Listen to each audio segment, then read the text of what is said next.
hit 10K elo is like me saying I took meth so I could climb to fucking diamond in Rocket League. Like maybe you saying SSL and I'd be like, oh wow, you know, that's kind of crazy. But you're like D-Gen taking drugs to hit like mid ranks on Premiere. And bring their flagging features up to speed. This includes peptides, which as far as I understand are these amino... What the fuck are peptides? I actually don't understand what peptides are. I'm not even gonna lie. And I've taken like psychopharmacology classes and all this other shit. Like, I don't understand what peptides are. Acid-based performance enhancers and the use of GLP-1s. Just amino acids, but they're for everything. Like Ozempic, which I feel like people associate with an older audience, but there seem to be a shocking amount of young people taking them. The medieval Chinese were actually big on this kind of thing too. They were obsessed with elixirs made from rare minerals and herbs that were designed to lighten the body and extend life. A lot of... Eat a fucking tapeworm. Let that grow in your intestines for 2 months. These were incredibly dangerous and even included mercury, and I'm sure in the next 10 years or so, there will be a bunch of studies showing the horrific side effects of looks maxing and peptide. Oh my God, yeah, dude. You remember when they used to have women's makeup had lead in it, and so they would put the makeup on, and over time it would make their face look worse and worse, so they would put more and more of the makeup on until it literally killed them.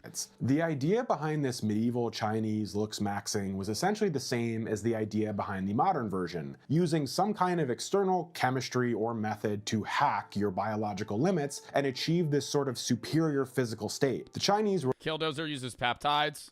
Killdozer looks like an actual god. Wrote a lot of things down, and thankfully a lot of them have survived over the centuries. Like the 7th century physician Sun Simao's essential formulas worth 1,000 gold pieces. It was basically this manual for longevity and physical refinement. Editor, throw up a picture of Killdozer.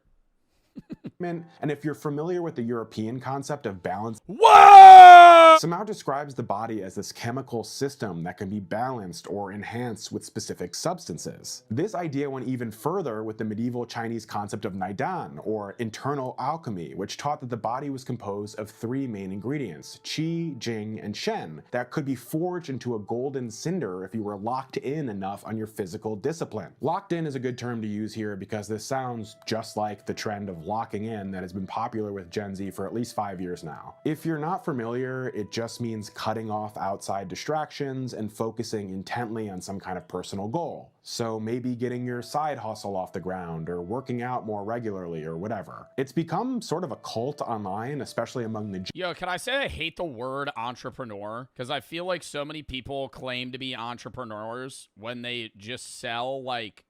they have like an affiliate link for like Celsius. I'm like, bro, like entrepreneur, you could say you're an entrepreneur if you're on fucking Shark Tank.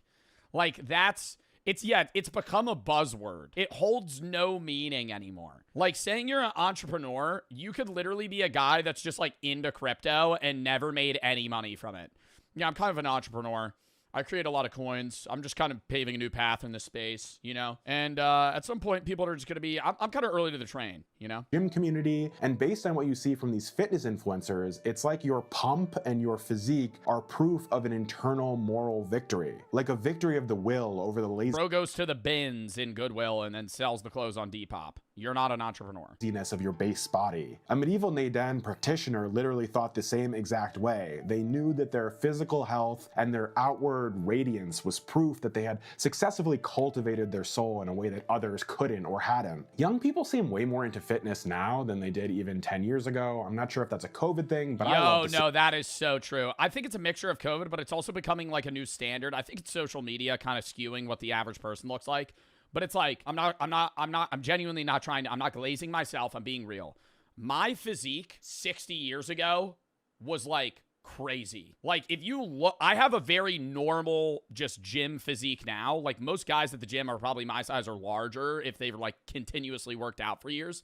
But I'm saying if you look at like fitness magazines from like way back, the average guy that was like ripped just looked like a regular like athlete. There seems to be a lot of conversation around the idea that your I'm not body saying is me 60 years ago. I'm saying my physique. the one status symbol you can't really buy. Do you hit legs? Yes.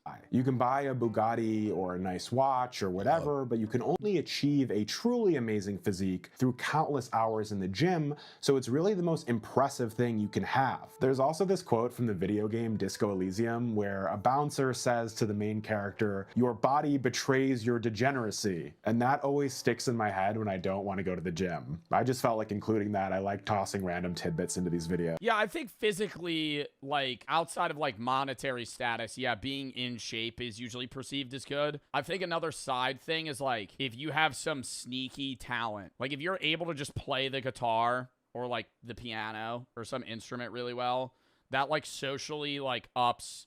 Like, I feel like not many, like, all the... It's very weird to me that, like, Clav and all these looks maxing guys so heavily focus on, like, the looks part of, like, attraction and what makes people like you versus, like, yo, if you're able to, like, if you're able to hit a crazy guitar riff, people fuck with you. You know what I mean? Like, if you could fucking play, you know, a Metallica song on the guitar, people are like, yo, that's, like, badass. That's awesome. Like, now, most of what I've been talking about so far has come and it ups your personality. From the Song Dynasty, which lasted for a few centuries right smack dab in the middle of what we would consider the Middle Ages. But the Middle Ages lasted almost 1,000 years, so what about the rest of medieval China? You know what? I'm really glad you asked that. First of all, the Middle Ages happened differently in China than they did in Europe. Basically, even though there are quite a few Song Dynasty parallels, Gen Z is actually in more of a late Ming phase. That's right, I said it. In the earlier Tang Dynasty, which lasted from 618 to 907 AD, your identity was defined by your clan or your rank in the military, basically how people's identities have been defined for most of human history. You were a cog in the great chain of being, and the same thing was true in medieval Europe. You existed within a feudal system put in place by the divine mover. By the late Ming period, which went all the way into the 17th century, there was this rise in individualism that started to run so deep that it turned into the same kind of identity crises and obsession with labels that we see among Gen Z today. You see, Chinese society had reached a level of complexity to such a point that people started to define themselves by their personal quirks and not their family or job. So instead of saying, "I am a soldier," a late Ming youngin might say, "I'm a connoisseur of rare incense who suffers from melancholy." In a similar way... Oh my god, yo, we're literally reaching that now, bro. Holy. You'd be hard-pressed to meet a young person today who primarily identifies by their profession or their Yeah, nobody,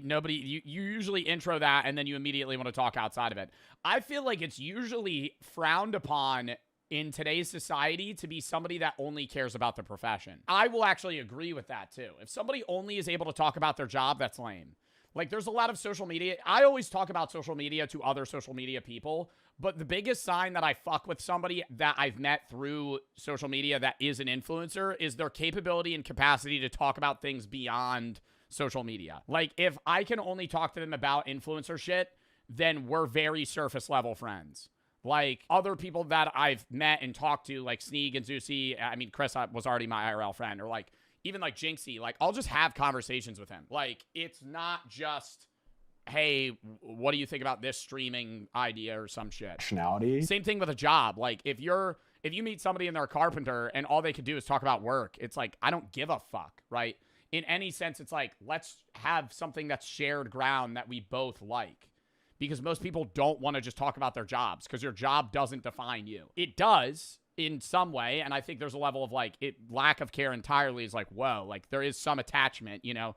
Like, if your job is you're a fucking doctor, you know, that's a part of your goddamn life, similar to any job that you have. But it's like, it shouldn't be the only thing that matters to you. Find me a 22-year-old who introduces themselves as Garrett the American Plumber, and I would genuinely be... So is being unemployed the way? No, because then conversely, being unemployed is your personality.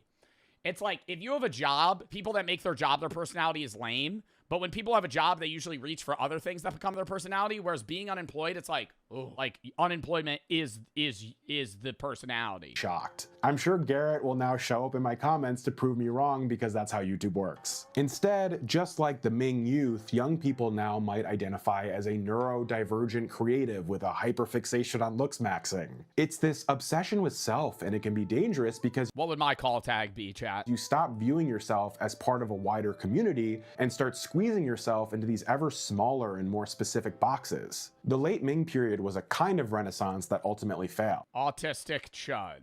Okay.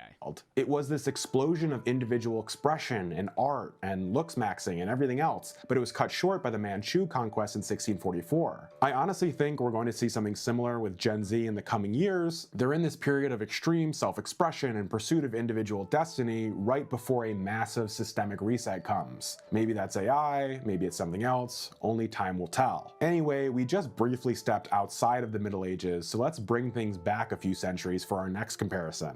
I want to go back to those Song Dynasty third spaces we talked about earlier. One of them was the Watsi, or the Pleasure Precinct, which sounds pretty good already. Basically, during the Song Dynasty, the government moved away from these strictly managed residential wards and allowed for the growth of pleasure precincts, or Watsi. If you've ever seen The Wire, this was kind of like the medieval Chinese equivalent of the Amsterdam experiment. The Watsi were these chaotic 24-hour zones where all the basic social rules were temporarily suspended, kind of like the medieval equivalent of the unregulated internet. Now, if you let a bunch of young men loose in an area with no rules, the first thing they'll be interested in is prostitution, but in the modern day, you Oh my god. Wait.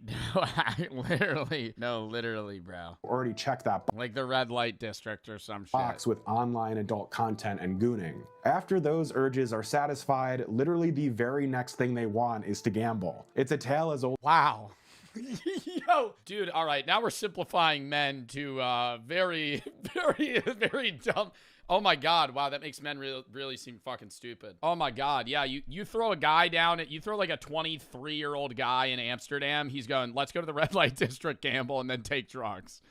That's like, that's the big three. Let's go pay to have sex, lose money, and then get high. this time, and it was a big problem in the Song Dynasty pleasure districts, and it's an even bigger problem now on private gambling Discord servers and even huge publicly accessible apps like DraftKings and BetDSI. I see so many young people now who are almost turning online gambling into a sort of career path, and guess what? They did the same thing back in the day too. Yo, it's fucked. There are guys that, it's like a very small percentage. There's guys that make money on like sportsbook shit. You know how there's guys that like sell those Discord? I think that shit's stupid.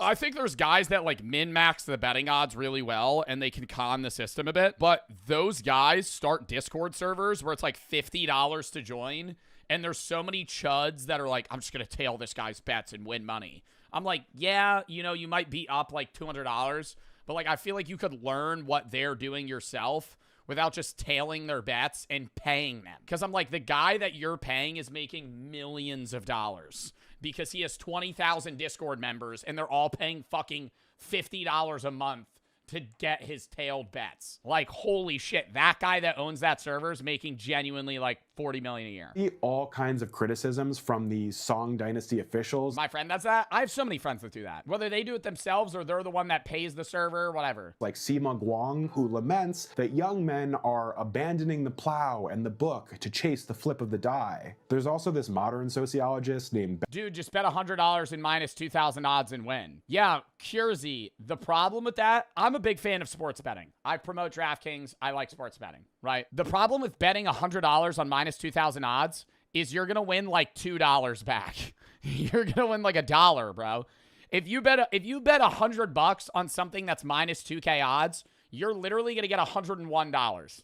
Like, you're going to get nothing back because it's just like basically a 99% chance of hitting. Beverly Yuen Thompson, who writes And then if you lose, you lose the $100. great stuff about subcultures. And she's noted that fringe groups usually start to form when the mainstream promise of hard work equals success is broken. In the Song Dynasty, Like, did y'all see during the Super Bowl, there was that one guy that he made like $1 million bet on something that was like minus minus like 1,000 or 2,000 odds or something crazy. He bet like $1 million to win like 100K. And I was like, wow. Like, yeah, 100K win, that's crazy. And it's like the odds are there. But I'm like, in the back of my head, I'd be like, damn, dude, if I lost $1 million on a bet to win 100. Your ticket to success was passing the imperial exam, but you could study 30 years. Dynasty, your mainstream promise of hard work equals success is broken. In the Song Dynasty, your ticket to success was passing the imperial exam, but you could study 30 years just to fail an exam that only had a 1% pass rate. That's a bad bet. Young people now are seeing the same thing. Their parents bought houses and supported an entire family on a modest single income, and now they can barely afford their rent. In this kind of paradigm, why wouldn't you open up DraftKings and put everything you own on some ridiculous parlay? Why wouldn't you dump your whole portfolio into some meme coin in the hopes it'll take you to the moon? We might think of this younger generation of gambling addicts as just irresponsible kids whose frontal lobes aren't fully developed yet. That's definitely part of it, but they're also making... I mean, I think that any young man, even earlier in time, would still gamble if the opportunity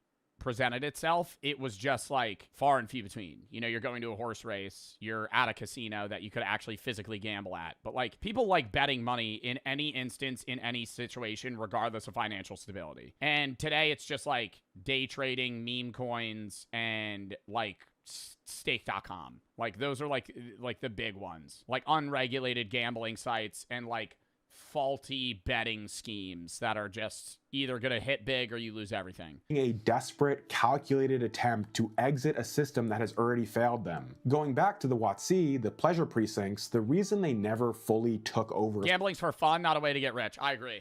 That's how I perceive it. There are guys that get rich from gambling, but I think most people that partake in gambling, even if they're frequent DraftKings goers or FanDuel goers or somebody that does sports betting a lot, sports betting's a little bit different because people tend to be less addicted than like online gambling, like stake.com or Bet or like RainBet or one of those. But like, even so, if you're sports betting, you're usually going, I want to bet $100, I'll make $300. Nobody, like the guys that are doing sports betting and putting $10 on a fucking 20 leg parlay with plus 15,000 odds are idiots. You know, like those guys win 1 out of 1,000,000 times, and one of them posts their bet slip on Twitter of them winning, and everybody goes, oh my God, no fucking way. But it's like, it's just like hitting the lottery in that sense. Society is because you had to physically go to them. There was a spirit of anonymity. Basically what happens in the WotC stays in the WotC, but you still had to go engage in these acts in a somewhat public place and deal with the internal shame of that. Now, horsey game, yeah, Bart Bucks, channel points. My chat is addicted to betting fucking Bart Bucks which have actually no physical value. With the internet, young people can indulge in all of their most base desires without ever even getting off the couch, and it can literally cost them their entire future. It's worth noting too that when you have a bunch of young, desperate people gather— Let's run a coin flip. They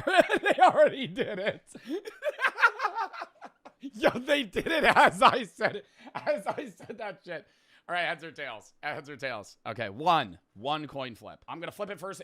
This one doesn't count. It's gonna be the next one, right? So whatever it starts on, it'll be next one. Wow, why is 70% of people on heads? Oh, we got like 8 million channel points on the line. 10 million channel points on the line. Almost 50-50 odds here. You realistically, chat, if you want the sneak pick here, there's around 50-50 odds on a coin flip. If it was IRL, I think it's like 49.5, depending on which side it starts on. But you want to bet on the one with lower odds, because that's how you win more money on channel points. But it's like almost even. Okay, we have 20 million channel points on the line. Good luck. Tails. Tails never fails. That's what they always say. Gathering in one place for a set objective, it can create a sort of ideological powder keg. So in the WotC, these guys formed gambling brotherhoods, and the Song Penal Code tried constantly to break them up because they feared the brotherhoods were becoming more loyal to each other than to the Emperor. No more mods, no more, because chat will actually freak out about it. See, this is the point that I'm trying to prove. Chat is addicted to this shit. We're not doing any more. That was the one for the day.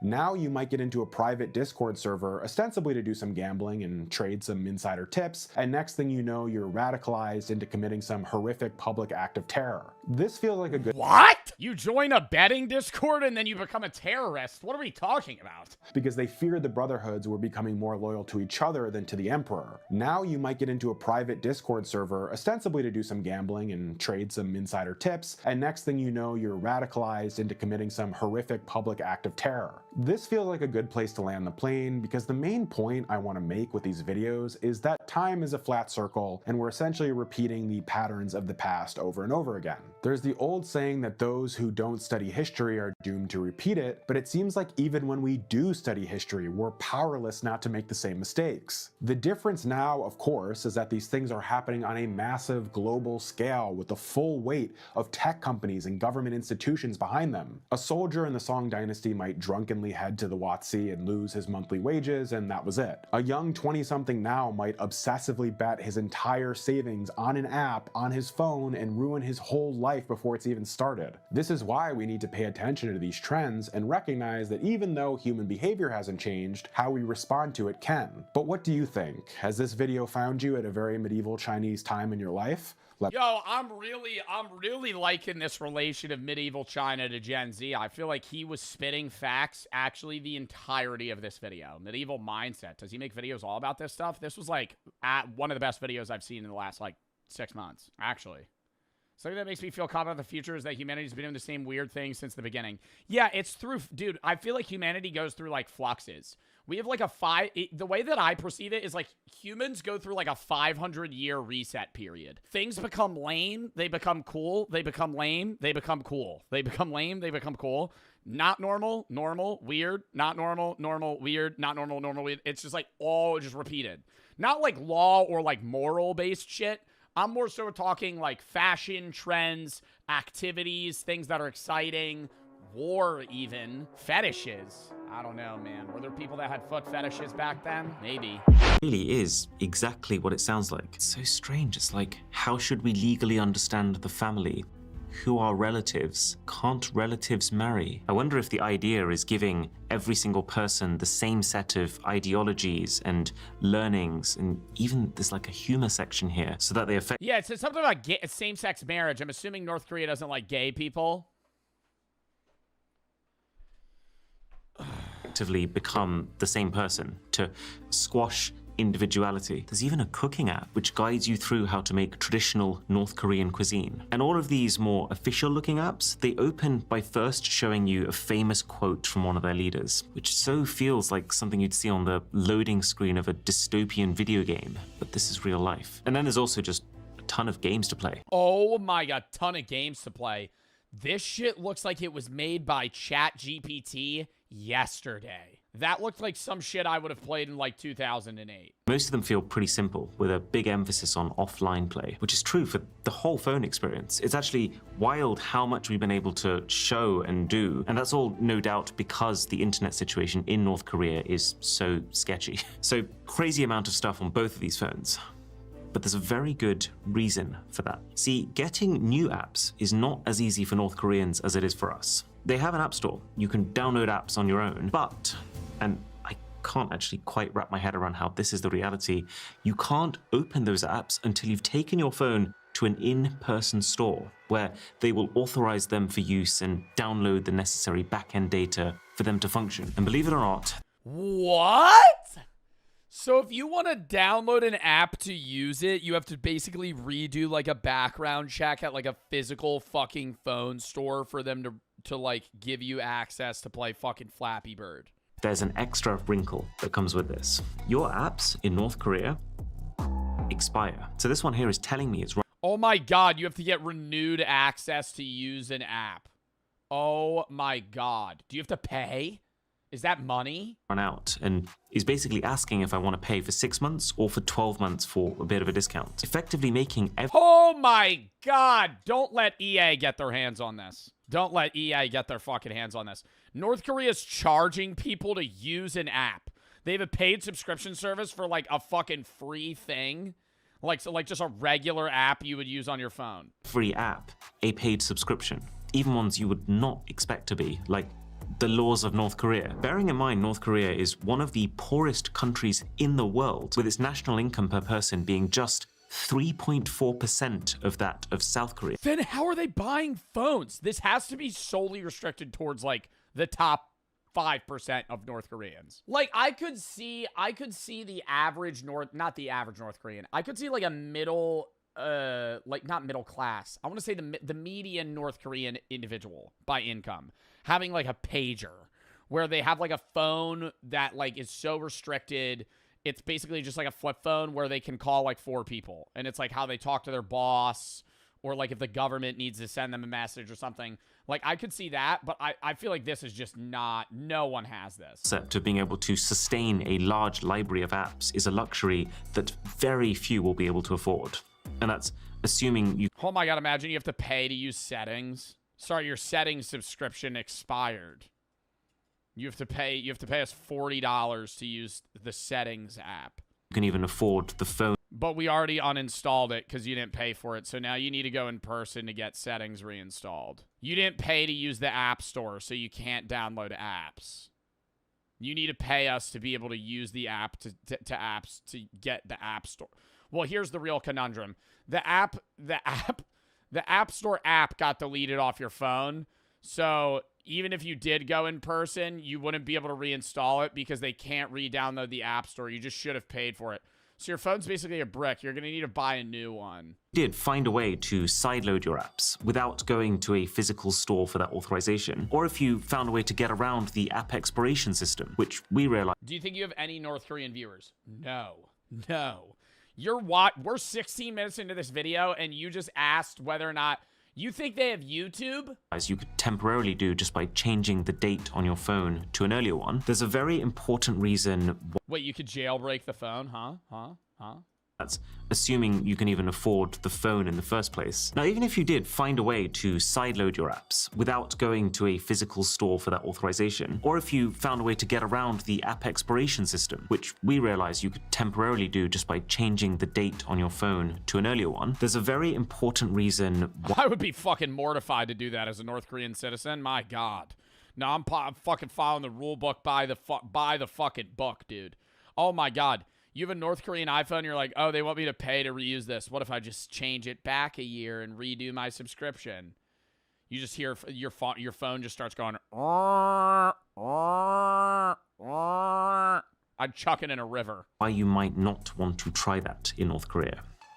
And it's called Red Flag. Red Flag is an underlying layer of surveillance software that appears on all phones sold in North Korea. We know it exists because we can see the effects of it, and I'm told older versions used to be really easy to see and get around, but in these newer phones, Red Flag is now baked into the lowest level of the Android software, making it almost untraceable and impenetrable. Plus, it blocks off developer settings, which you can normally unlock by tapping this build number several times, meaning that it stops you figuring out what is really going on behind the scenes. But the idea of Red Flag is to persistently make sure that what you're doing on your phone is legitimate. So every file, every app, every photo that you take has a digital signature, a record that signals to the phone you where... start fucking snapping pictures of your butthole, dude.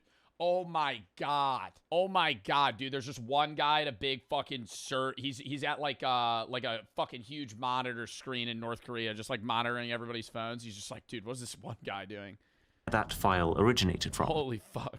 Red Flag makes sure that they like come flag you down. You're like, dude, I don't know. I thought I had like an abscess or something. the only files or apps that can be opened on these phones are either ones with the North Korean government signature or a self-signature, which is files that originate from the phone itself, like photos from your camera. Anything else originating from anyone else won't have an approved signature, and so will not open. It'll just get automatically deleted by the software when it's sent to one of these phones. Now, oh, so you're not in trouble, it'll just remove it. that doesn't seem to have stopped people from trying to get unauthorized content to work. There was an extensive report from Martin Williams and Niklaus Scheiss, which goes into how some would try to skirt the system by opening foreign files via the phone's web browser. But now that the signature checks are happening on a deeper device level, it can pick those up. It doesn't work. Or there was a Daily NK report last year that mentioned while North Koreans couldn't store outside videos on their phones, they could insert SD cards containing the material into their phones instead. However, there is one final Very sinister surveillance feature, clearly designed to deter any attempts at this. These devices, both of them, will take periodic screenshots as you're using them. I thought that was the red flag thing. What the fuck? Am I stupid? That's what I thought he was just talking about. Like that it was just showing times and you couldn't click on it. Isn't that what it is? See these screenshots being taken in the same way that you'd expect to. But you know it's happening because I can actually show you the folder where they're being stored. I can see this has actually been taking screenshots today while I've been recording this video. The frequency of the shots seems to vary, but it's many times per day. And the most alarming part. Yeah, that is very... Do you think it's on a random timer or what? Because it was like an hour and a half, like a day. But oh, wait, no. I'm looking at it backwards. Wait, am I? I feel like this isn't organized. It looks like it could take it every like 10 minutes or every 5 hours. Many times per day. And the most alarming part of it is all you can do is look. You can't click on them. You can't check them. You can't delete them. Now, whether the phones are sending those grabs over the intranet to the government continuously, or if they're just used when an official has doubts about you and wants to specifically confirm their suspicions, it's anyone's guess. But would you want to risk it in North Korea? Based on accounts from people who've escaped, this is a country which, since at least 2020, has had a law that spells out distributing and even just watching South Korean entertainment is punishable by death. People who distribute... Bro, watching like Squid Games, it would give you would get the death penalty. Watching Squid Games, they would kill you. Like, that is a crime that not like you're a serial killer that murdered fucking 15 people. No, sorry, you watched an anime. Now you die, and your family's getting thrown in a camp. This content are tried alongside drug criminals. It's considered the same tier of crime, which says a lot about the priorities of the regime. So it really feels like every part of these devices, from the words you're allowed to type to the videos you're allowed to watch, are designed to reinforce a single narrative. North Korea is superior, foreign influence is dangerous, and everything you do is being watched. It makes me very grateful for how easy tech is made for the rest of us. Is this an ad? It's an ad. Yo, I was gonna say, that's wild, though, that they're charging $1,000 still. Like, they're charging the price of an iPhone for something that does 1/30th of what an iPhone does. Anyways, that was a fun video to watch. Next.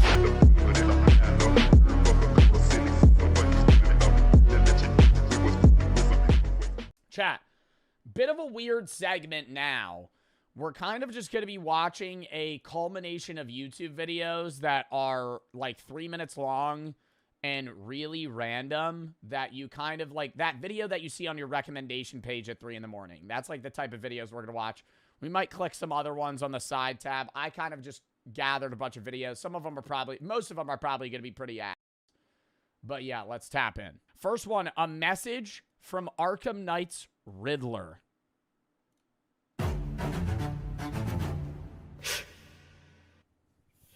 Hello, Riddle fans. It is me, Edward Nigma, super genius. I'd like to take this moment to do something I would not normally do. Oh, you're not going to give me a riddle? I can't watch a Riddler video if you're not going to give me a riddle. Well, you see, guys, I'll explain. You see, guys, I'm all riddled out. I've lost my motivation to keep riddling. I've gotten addicted to riddling. See, that was a good one. I'm proud of that. When the Arkham Knight showed up, my work wasn't really... Okay, it wasn't the best. I kind of stretched the whole meaning of riddle a little farther than I had anticipated. Yeah, it wasn't really much a riddle, more so just like destruction. They were car riddles, okay? Sorry, Arkham only lets me out a certain amount of time, and I'm not sure if I'm doing this right, like, ever. What? As you can see from this grotesque beard I have got going here, time in Arkham hasn't exactly been kind to me, and I've had a lot of time to reflect. Where's your masterful plan to get back at Batman? This is what I need to hear about the Riddler. You've been locked away for years. Now you're telling me you're out and you don't know what you're gonna do next? Yes, I admit, though it pains me to say, car riddles aren't really on brand for me. It was a hard time, okay? I was running out of things to riddle. I was burning out here. I promise you. Him cosplaying as the Riddler and saying that he's having burnout as a problem is fucking hilarious. That my next riddles will come back to their golden age again. We'll have, well, I'm not sure what we'll have yet, but I'm working on it, okay? Let it be known that the Riddler is not done yet. When I get out, the streets will run with riddles. When you get out, oh, is he still saying that he's in prison? Dude, you have family photos in the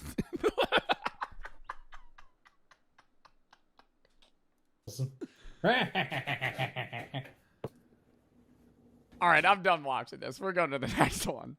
Tiger moves. They live in the wilderness, don't have processed foods, and they're constantly fighting for survival.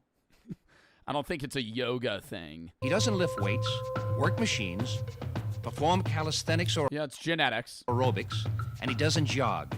Yet he can tear the head off a man. His power comes from his own exercise system.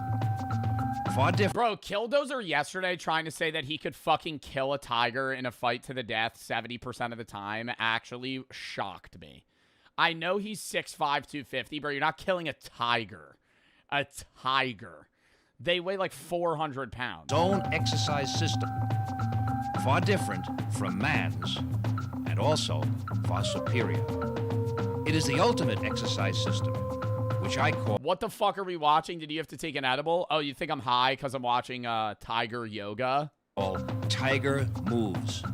Tiger Ironically, when man sets about to improve his health and physical fitness through exercise, he devises systems which lack the simple wisdom of the tiger.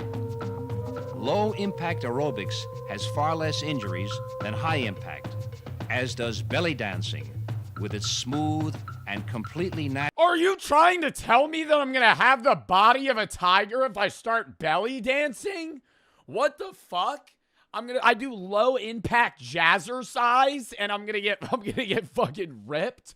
No. Natural I'm move. gonna burn 30 calories, eat 2 Oreos, and I'm already gonna be in I'm out of the deficit. Tiger Moves, the best and most natural exercise system man can use. I'm John McSweeney, and I'm gonna cover 7 of these basic tiger moves. Inhale back with tension. Yo, is he just like in boxers right now? Like, what am I feel like I'm watching like an old grandpa that's just crazy telling me I need to start doing tiger exercises to up my testosterone levels. Exhale forward. Love the nipple cam. Try to reach for the stars. Reach as high as you can. With tension. Great tension. Come forward with great tension.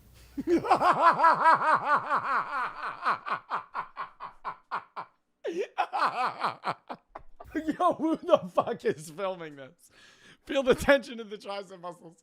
Yo, he's just flexing. Think into those thigh muscles, the quadriceps, the hamstrings. The next tiger move Do a squat. Stomach roll. is the stomach roll. This exercise now from the When does a tiger do this? side, I push down, then roll up.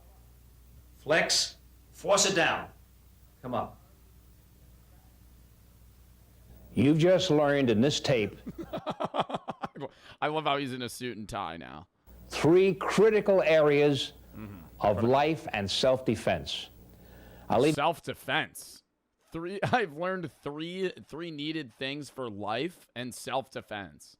They're gonna enable me to defend myself if an oncoming attacker approaches me. you with one thought. It pertains to nations, it pertains to the individual. First a warrior, or all else is folly. A warrior. Next, we're going to be learning Wario moves. First, a Wario, or all else is folly. Old people fighting. In the cart, and you'll be at the other end of it. Ooh, cold. Oh, Ooh, cold. Try to make him flinch. Try to make him flinch, but he's light on his toes. Because he's got that big dog energy. Don't matter, he's 85. oh. Wow. As soon as you turn your back, she hits you with a trap. I'm standing beside you and pull you. What's that? She does it again. Hit her over the head. I'll take yours and hit her over the head. I'll never come back here again, and I'm going to advertise this. There's a bastard here.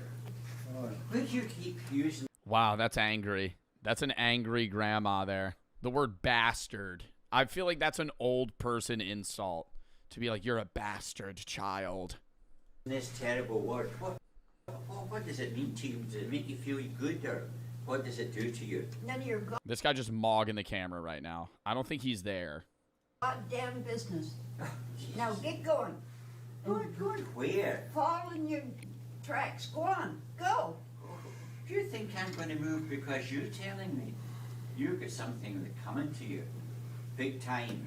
I hope it's not anything I like love that the level of aggression is so weak because they're so old that it just kind of sounds like they're talking, but they're basically using like old term fighting words. you.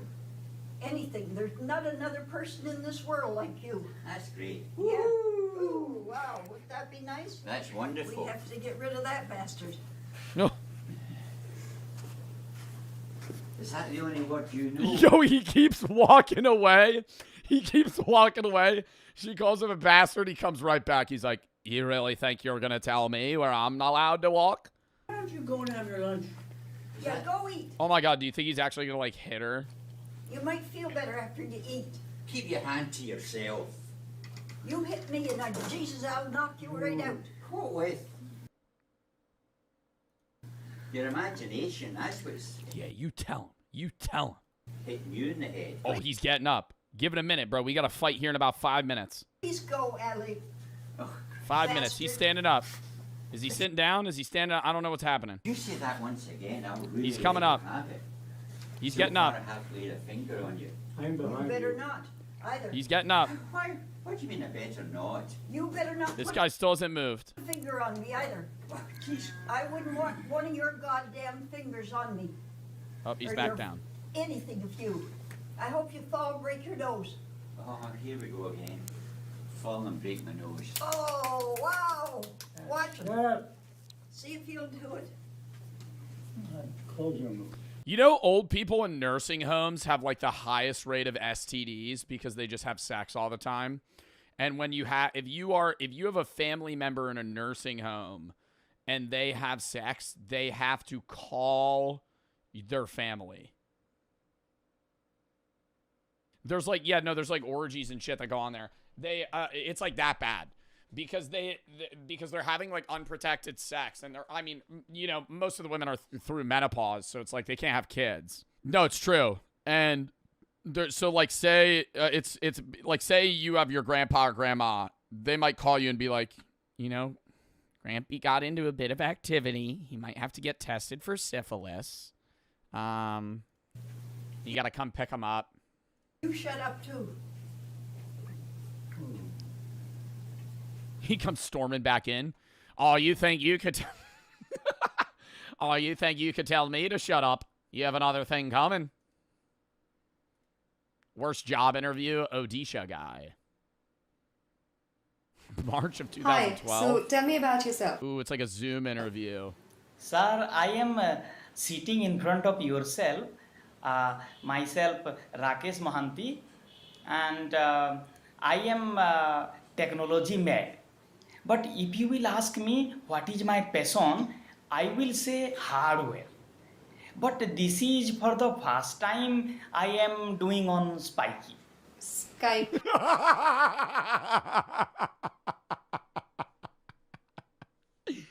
Wait, so is he applying to do like a Geek Squad position or something? Hardware, what, with like technology? Pardon, sir? Okay, not, go on. Sir, I am from Jharsuguda. I studied 10th Saraswati Sishu Vidya Mandir, graduate Cambridge Institute Ranchi, not from England, note it. And I am putting my screwdriver everywhere and seeing what is happening. I am a hidden scientist. Okay, so what experience I feel like this is like a like an application to like a university. Putting my screwdriver everywhere, seeing what happens. I'm just like a curious soul. Okay, so what experience do you have? Sir, I am working with BSNL telephone company. Whenever the line goes up, I ride the telephone khamba and make the line good. And during my spare time, I love the noises they make. Oh, there's penguins there too? You get a fucking 2-for-1? Somebody call one of the penguins over. I love watching random animal videos. Oh, stop. No. All right, last animal video. Bro. Video. I'll never forget that. Oh. Guys. Oh, just a baby elephant, bro. Oh my goodness. Aww. You know what's crazy is that one's probably like just born. Like that's not like a 2-year-old elephant. Scary polar bear encounter. See, now I'm thinking all these videos are fucking fake.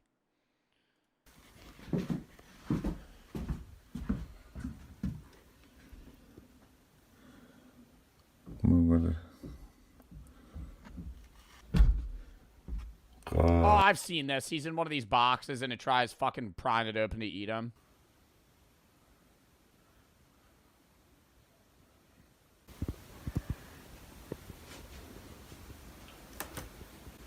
Oh, fuck.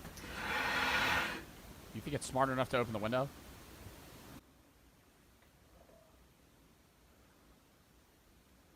They got baby wipes right now. This dude might be taking a shit. This is just a bathroom view.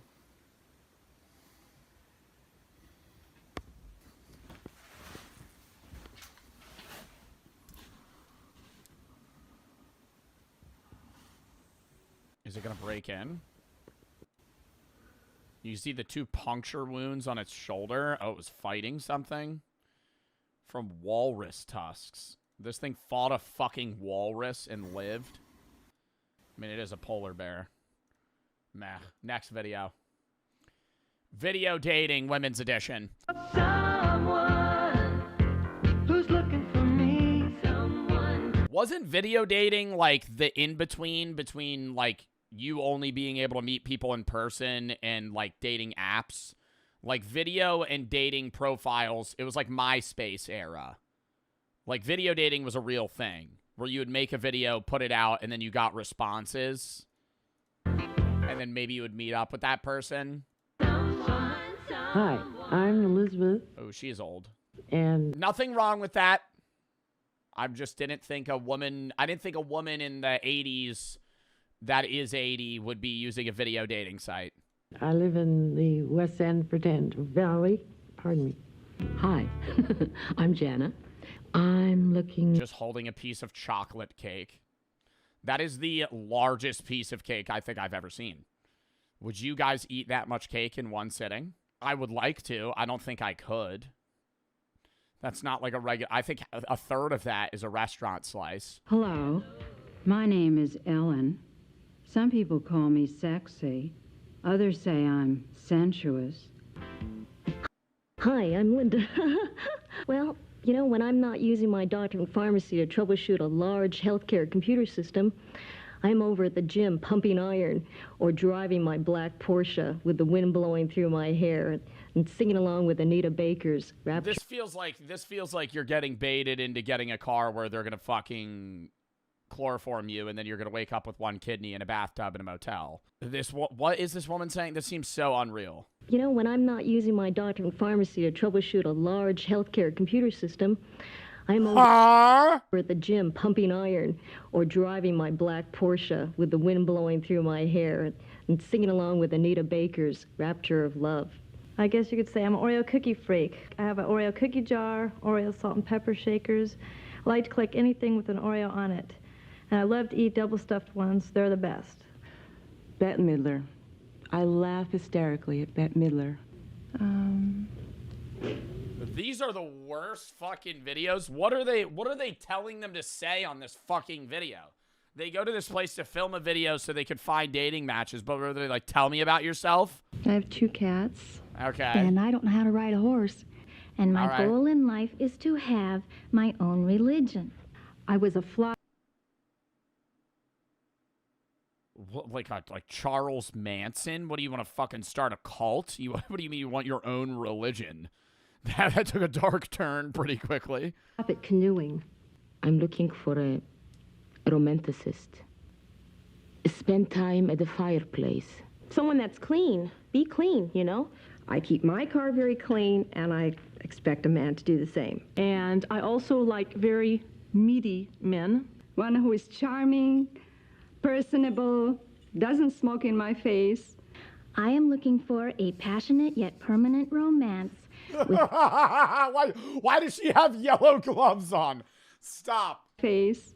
I am looking for a passionate yet permanent romance within the guidelines of safe dating practices. What the fuck does that mean? What? Dude, that woman's scary. What the? Who was seeing that and going, yeah, I need to go on a date with her? Go now, but keep in touch, okay? Bye. That's it.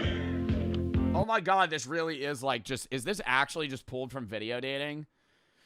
Home SF Valley code? What is that? Code. RO 112F, religion Jewish, high school education, 27.54, 120 pounds.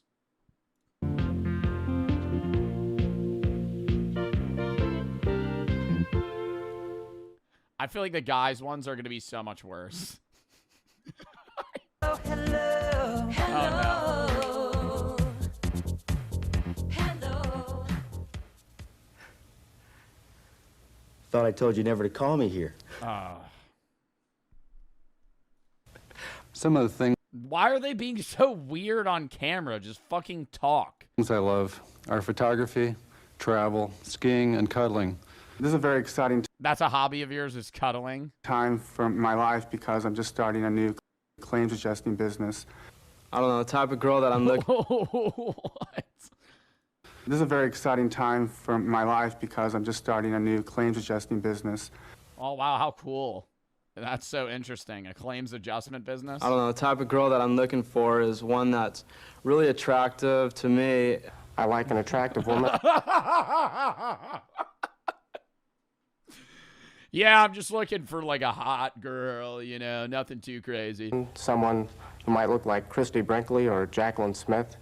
I have a very strong sense of humor. I've read recently that everyone thinks they've got one, but my friends do agree that I do.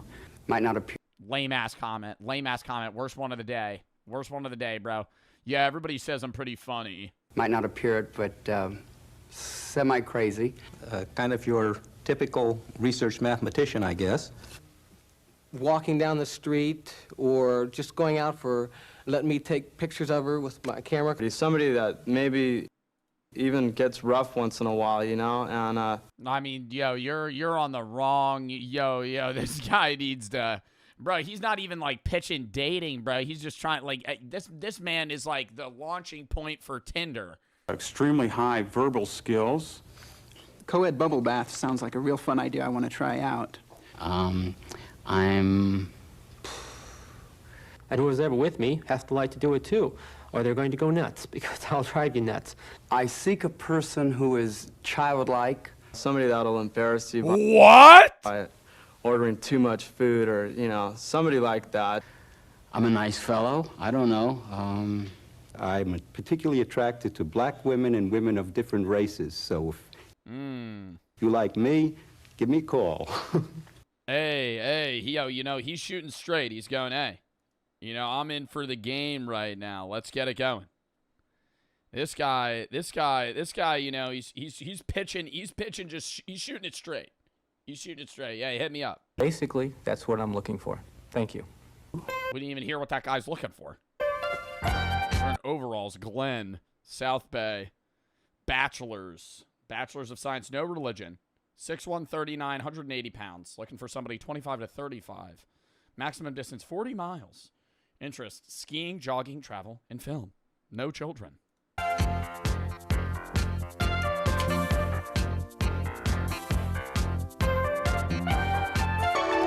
This seems like a jazzercise like song. Oh my god, I want to see more of this. Found footage fest.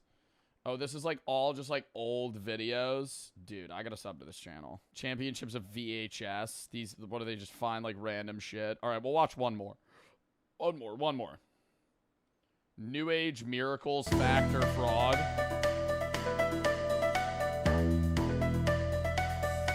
Welcome back. Tonight we're going to be investigating a few people that have claiming that they've witnessed or experienced miracles.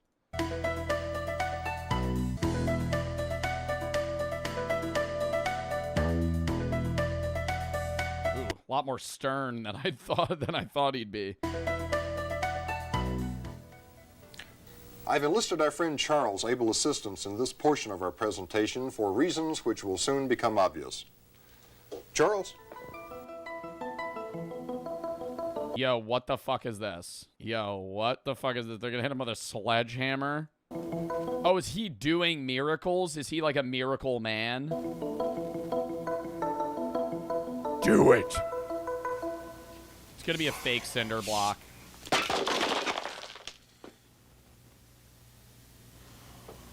Didn't hurt at all.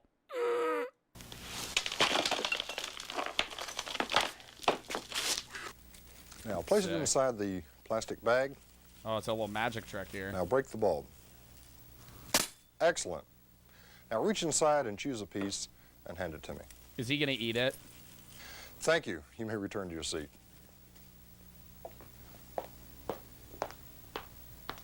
He's gonna eat it.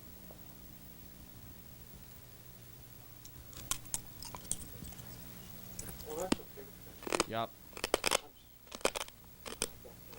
It's sugar glass.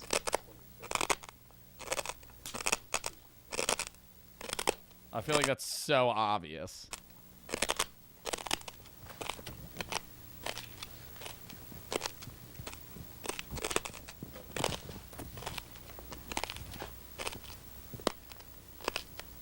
That's also not a miracle. This is also not a miracle. This is not a miracle. Yo, hey, if that was, even if that wasn't sugar glass, I'd be like, okay, you ate a piece of a light bulb glass. Yo, like, all right, enough chews, probably not gonna kill you, but it's bad.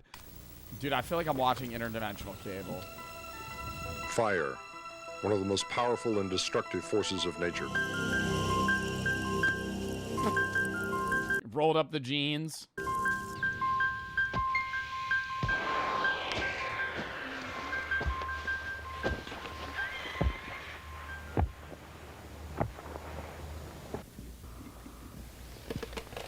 Oh, that's impressive, as you said earlier. If I can direct your attention to the demonstration area, I'll give you a first-hand look. Are these real shows? Like, I don't even know what I'm watching right now. What is this from? What is this from? This is a fucking, like, this video is intended for educational purposes about New Age ploys to lure them into satanic cults.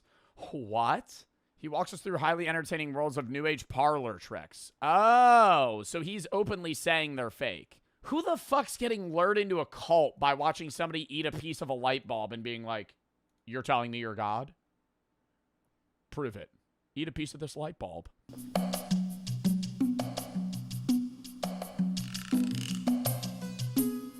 Dude, we watched a video about this where they pull out like fake blood and then it makes them believe that they've been healed. Yeah.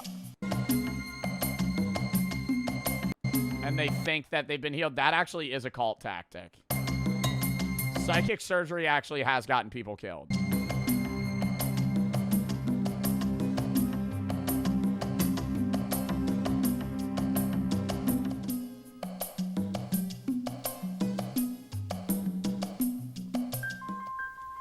The next time you or someone you know is approached by a member of a New Age group, remember what you've seen here today. I loved that. Loved that. We gotta watch more of those videos another day. That was fun.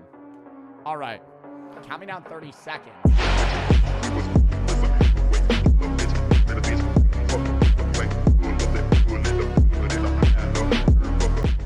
Hello, everybody. Bloody good. As you could see, we have the table out today, and the table means we're doing something special.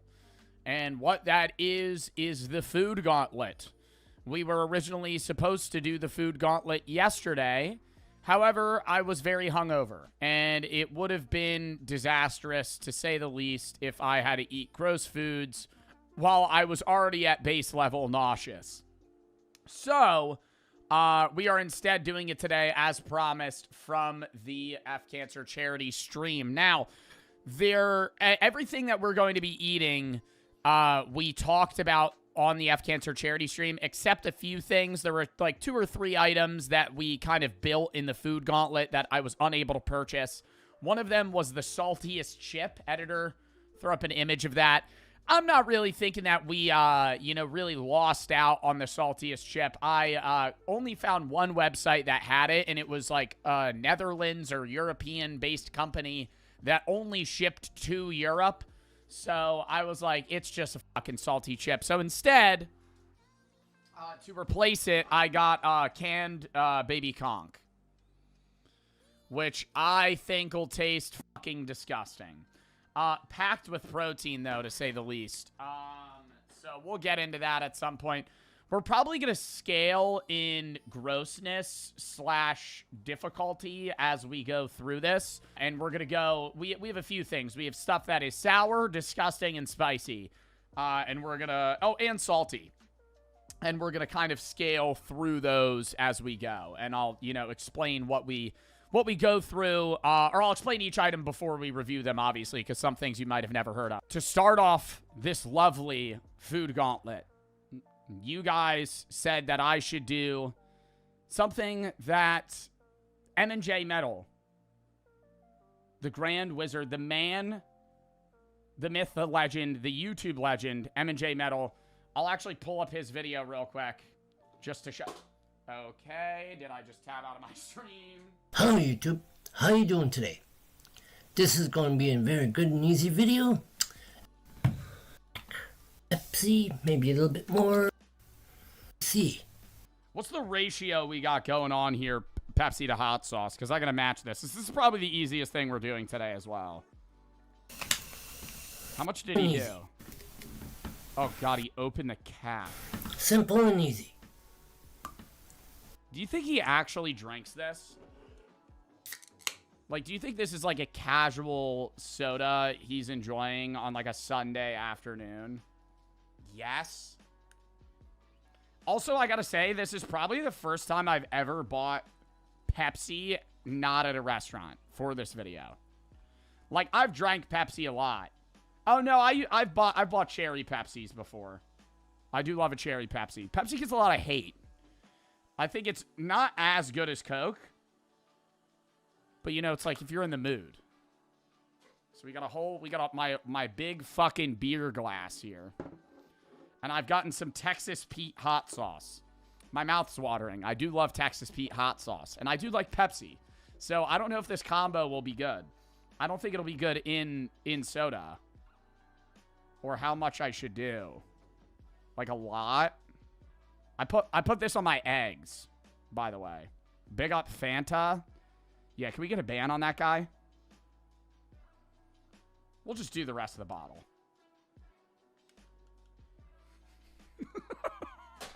We'll just do the rest of the bottle. You gotta mix it up.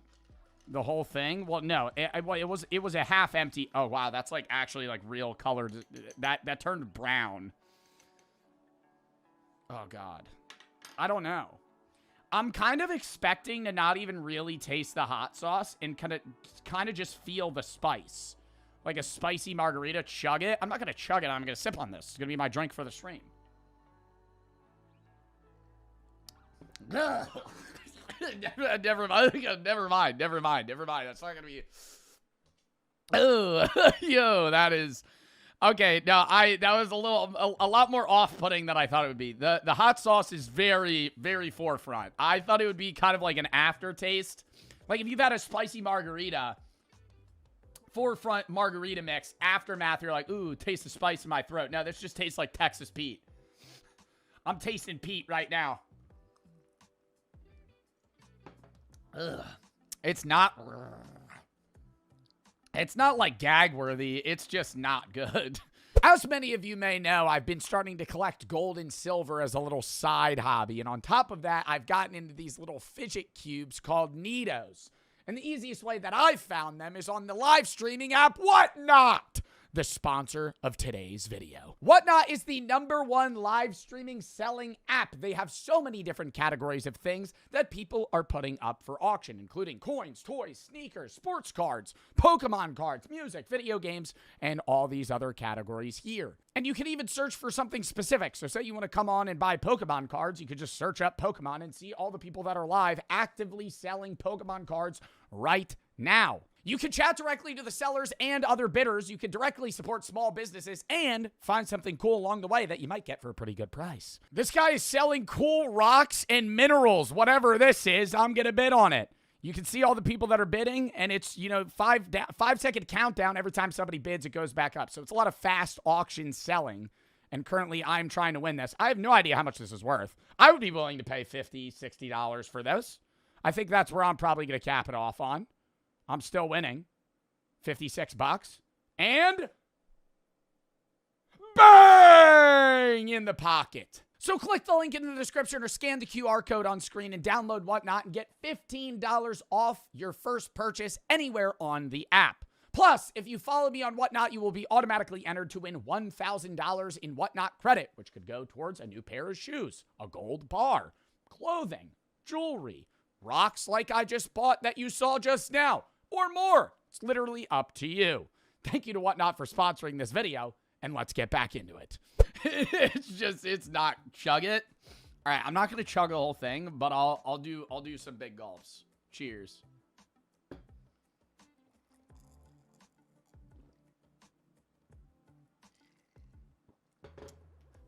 Whoa! Whoa! Makes you feel alive. Oh my God, I'm not a fan of that. I'm not a fan of that at all. Wow. Wow, I'm a J Metal. I don't know what he's doing or why. I know he did Pickle Pepsi as well, and that might actually be like more, I guess, taste-worthy. Just because they actually sell that at like fucking fast food places, but yeah, that shit's getting a 2. That's not good. It's not good. It's not disgusting though. It's just not good. Next. The only other, like, I guess easy thing we have Bean Boozle.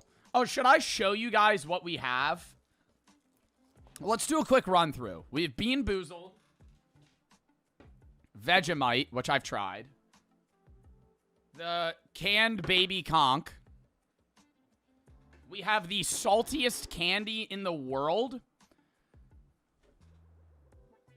This was in replacement as well for the saltiest chip. That is all salt. It's the saltiest licorice, black licorice. Also, I don't really think any of these... Okay, I think if I get a bad Bean Boozled, I might gag. I'm not going to lie.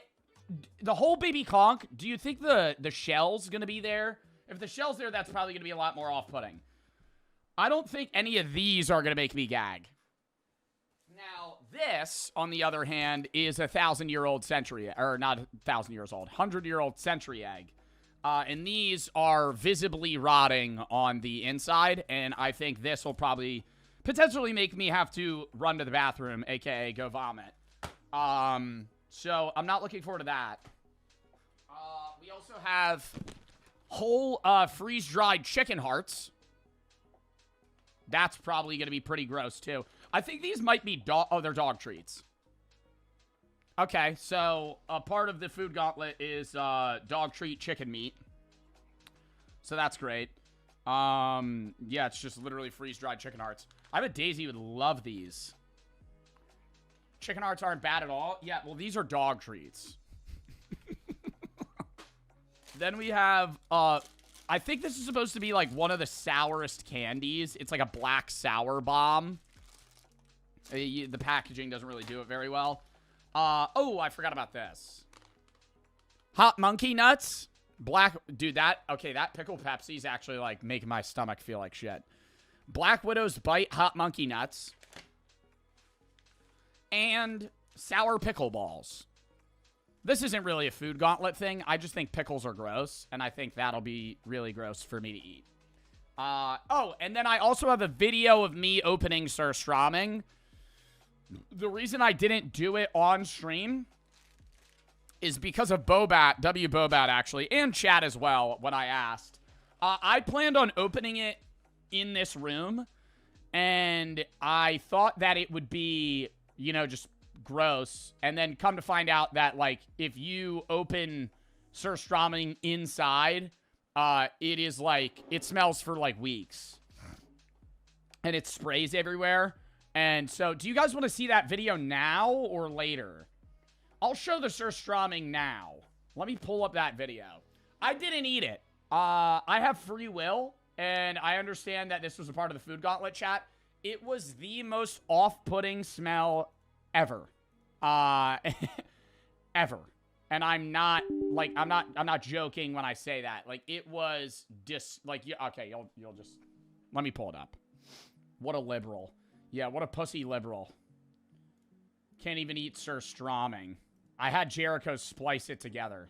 God, that pickle Pepsi's really bad. Or not pickle Pepsi. That Pepsi hot sauce is really bad. Yeah, I had nowhere to eat this. And I needed somewhere that I could prop up my phone. And it made the shed smell for like 3 days. Yeah, I'm standing in a shed. Hey everybody, we are live from my friend's shed, where I'm going to be eating possibly one of the most disgusting things ever. Surströmming. I thought, I went into this going, I'm gonna probably not eat it, but I need to get a waft of the smell. And I obviously, you've probably seen videos. Also, this was $35. This can of rotten fish or fermented fish is $35. That's crazy. I've seen videos of people eat it. I've seen videos of, you know, people gag and throw up eating it. And usually when they crack open the can, they immediately, like, gag. And I was like, it can't be that bad. Peek the can. If I'm being honest, I don't think I'm actually going to enjoy this Surströmming. I don't think I'm even really going to eat it. How I perceive this going down is I crack open the can, gag, maybe vomit, and then we move on. I've watched a lot of videos of people eat Surströmming, and most people tend to vomit right when they smell it. I had to put that, I still have that can opener. I had to put that can opener in the dishwasher twice. I had to put it in a trash bag, bring it back home, and put it in a dishwasher twice. It smelled that bad. It exploded. You want to come eat the century egg? I only wanted to buy one. They came in packs of 6. Do you know how much an egg is? 10 cents? A quarter? Like, bro, it's an egg. It's an egg. Your teeth? My mouth tastes disgusting. Like, I still have that pickle remnants. It's bad. It's bad. My breath reeks right now. Couldn't be worse. Oh, God. Okay. We have 4 things left. The Bulldog Ramen, which I have to go get after. Baby Conch, Chicken Hearts, and the sourest candy. Which do we do first? Chicken Hearts. I'm choosing. Conch shell, I gotta build courage. Anything in a can? These are dog treats. But they're just freeze-dried chicken hearts. I would assume it's safe to eat. For your dog's best life, proudly American. Not all protein is created equal. At Vital Essentials, we're obsessed with sourcing, harvesting, and freeze-drying quality whole protein for your dog. Why? Because we've seen the benefits of premium raw diets with our own pets. Wait, this is raw? Store freeze-dried products in a cool, dry place separate from human food. Clean hands and surfaces with hot, soapy water after each feeding. This is making me think this isn't safe. Yo, that aftertaste of that egg is actually fucking disgusting. That's where it's getting me right now. Like, my whole mouth tastes like ammonia. If it's raw, it's not safe. Can I eat a freeze-dried chicken heart meant for dogs? Yeah, you can technically eat freeze-dried chicken hearts meant for dogs, as they're often just 100% chicken heart with no fillers, antibiotics, or hormones. However, if they're not generally not produced under human-grade sanitary recommendations, they may be packaged with a not-for-human consumption warning.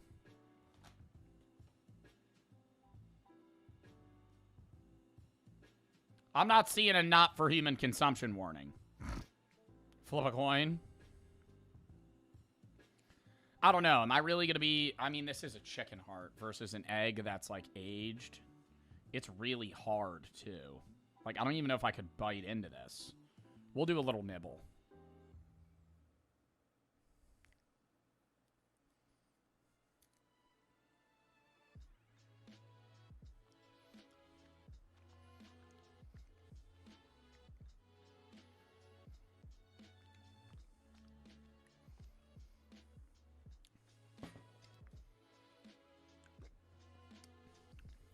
It's not good.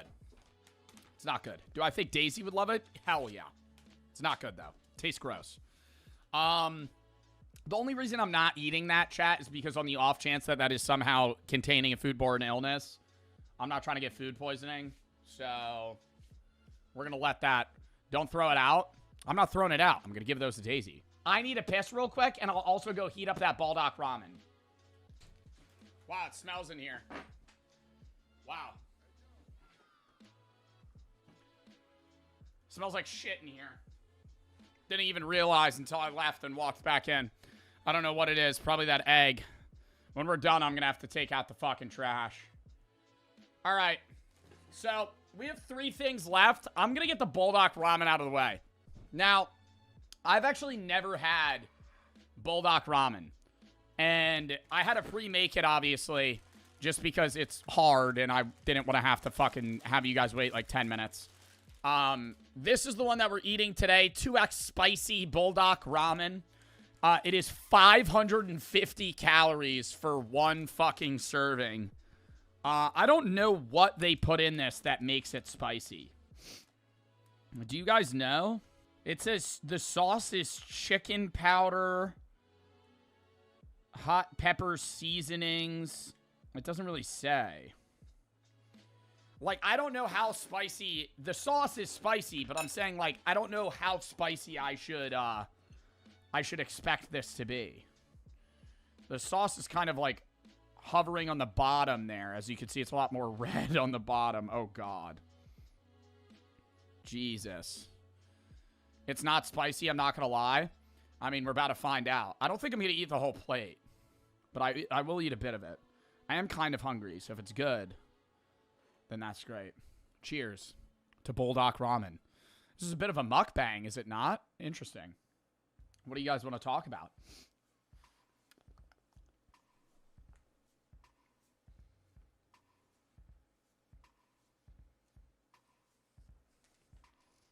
Well, ASMR.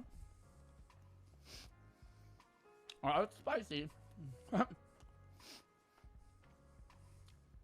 Oh, let's talk about the political and economic state of the world, why don't we?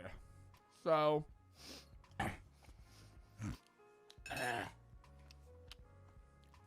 Chad, we're only going to be having real conversations here. My God. It's hot.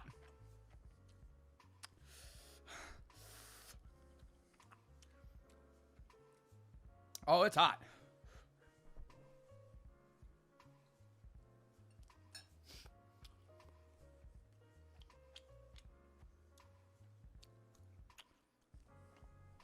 It's, wow. Oh, wow. It's like building.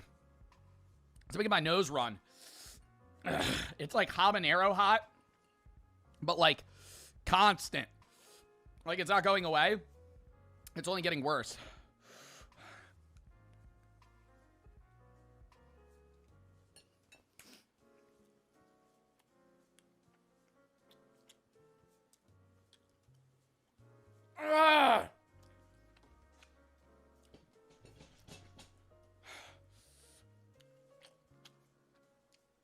making my nose run. Spicy wants 4X? Buddy, 2X is kicking my ass right now.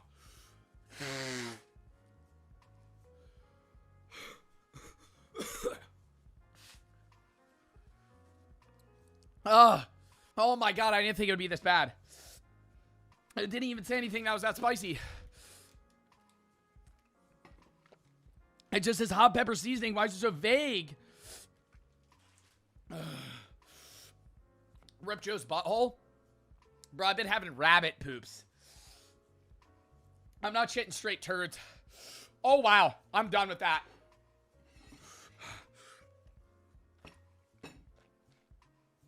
I've been having...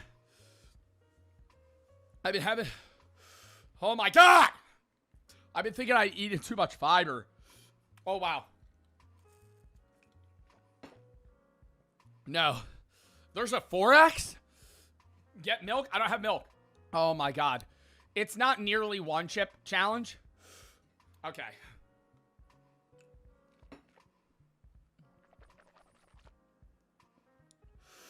Oh, wow. Oh, wow.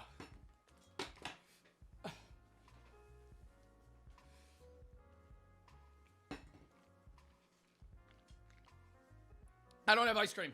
Oh, my God. It's just bad.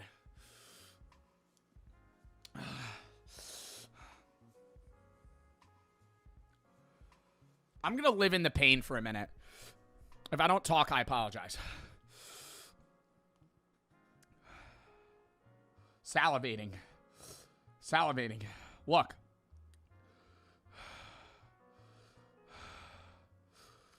Holy. Oh my God, that's disgusting. Oh my God. I'm not finishing that. I'm not finishing that. Who would eat that for enjoyment? It came in, I have like 5 packs of it. Is my nose bleeding? What is that? Is that the sauce? What's happening? Dude. Dude.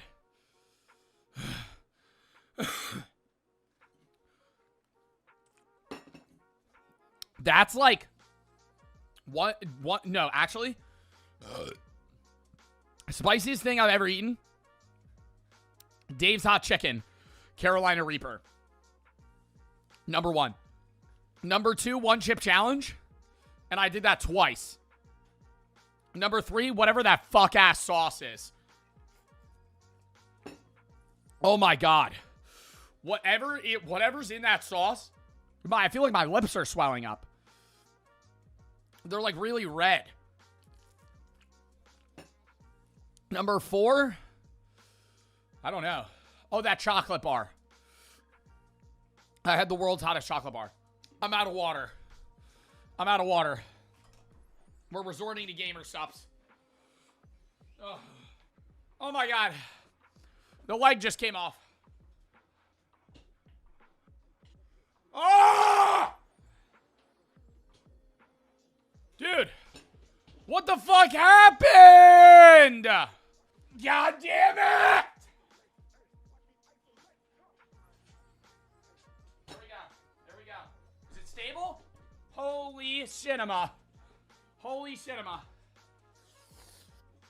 It's stable again.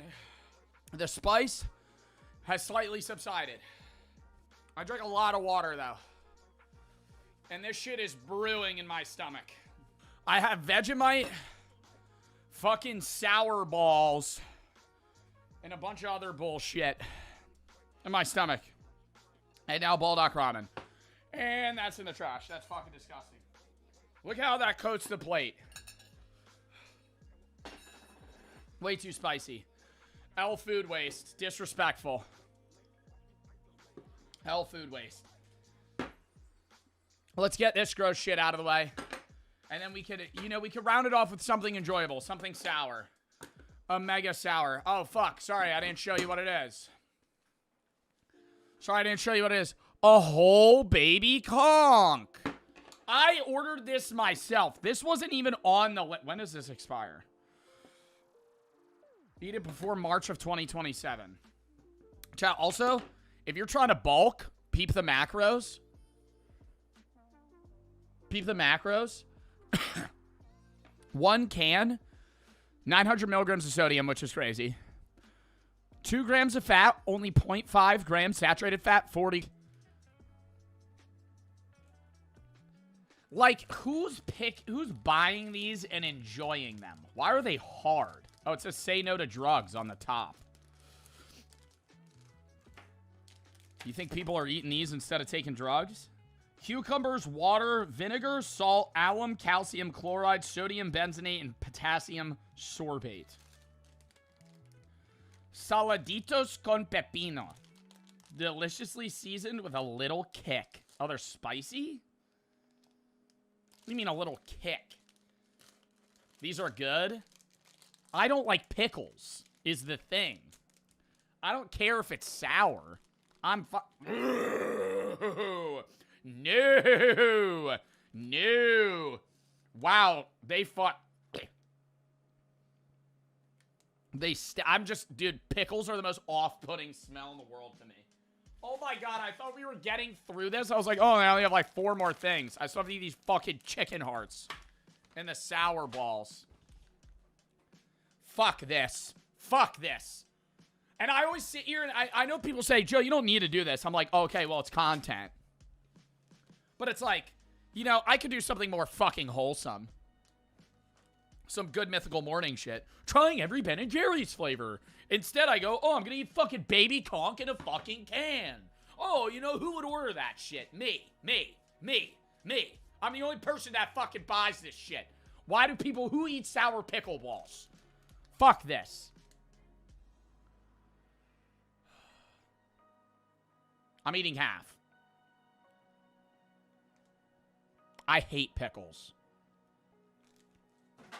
Throwing that shit out. I hate pickles.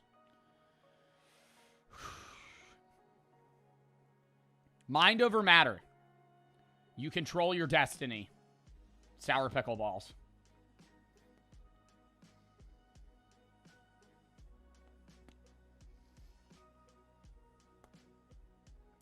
A lot of pickle.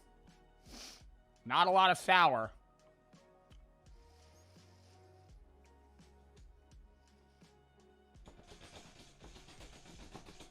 Ugh.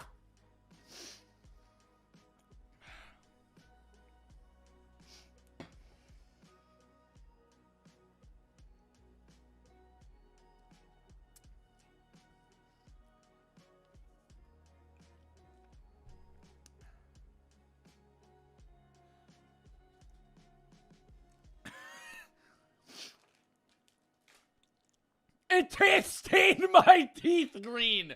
What the fuck? Why would I?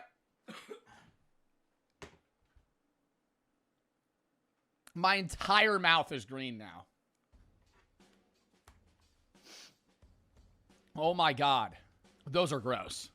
Those are gross. I think if you like pickles, you would like those. I fucking hated that. Hell no. I don't know if I want to eat this just yet.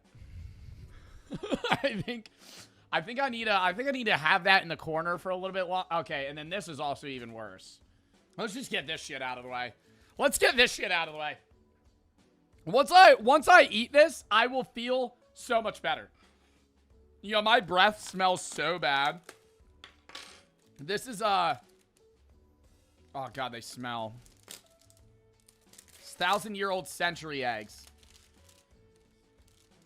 You know the one thing I would never eat? I would rather eat surströmming than, it's not balut. Wait, is it balut? Yeah, balut. Where they have, it's like a dead chicken.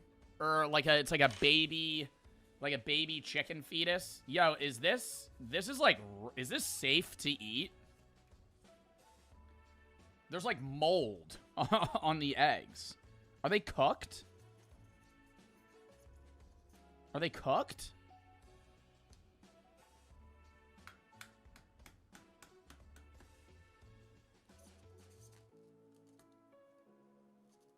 Oh, hell no. It's straight black. Oh, God, and they smell, dude.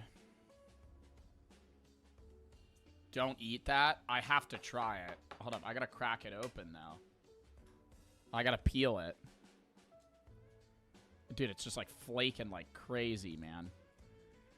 Are we sure there's not, like, a lot... Wow, the texture is that of, like, a Nido.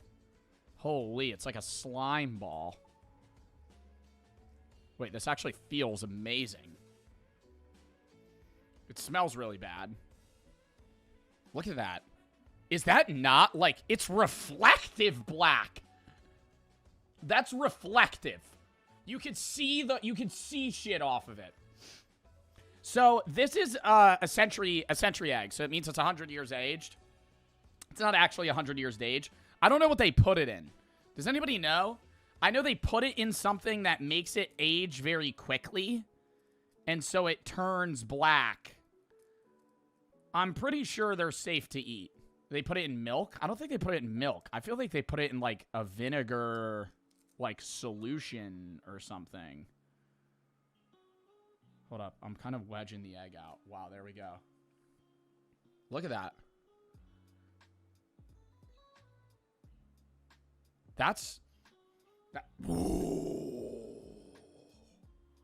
What is with these things and smelling like chemicals, man?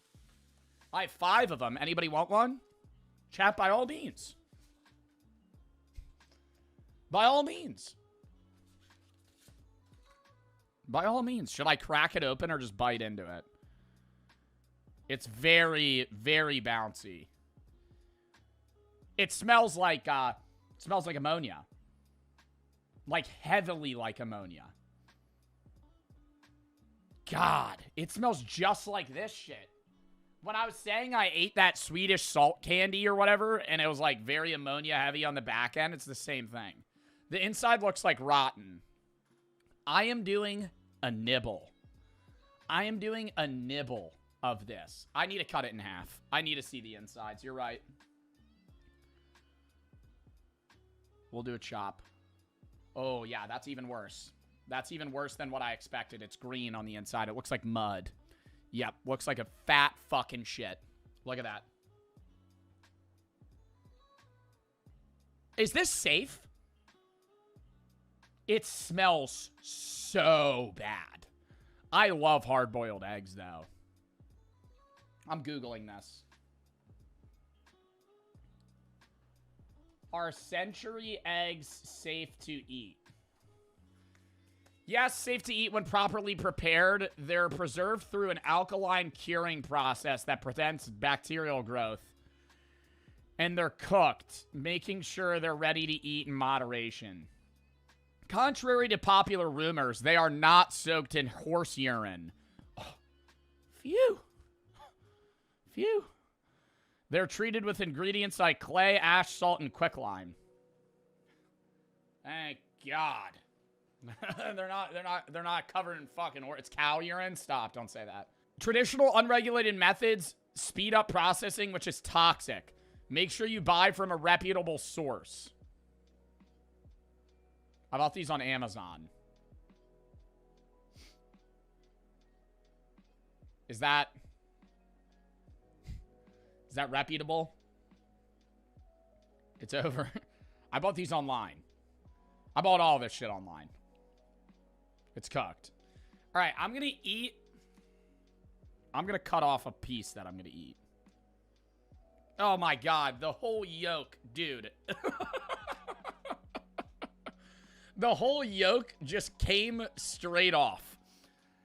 Oh my God. That's going to be the gross part. That's going to be the gross part. I'll eat the yolk with a little bit of the fucking white. We'll do this.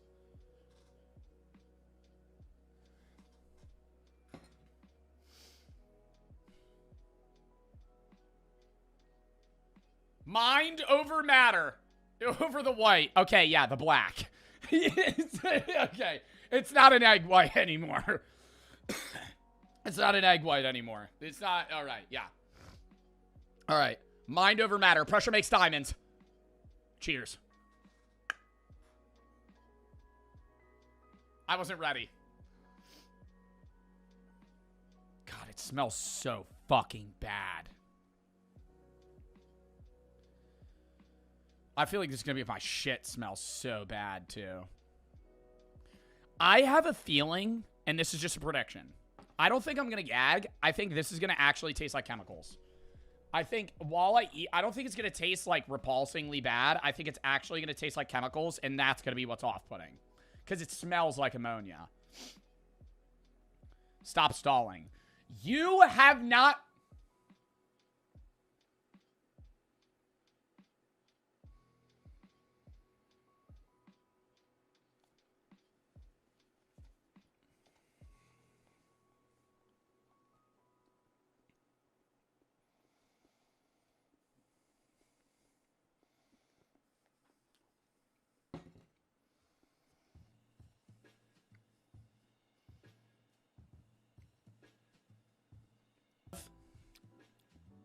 I would have bought one if I could have.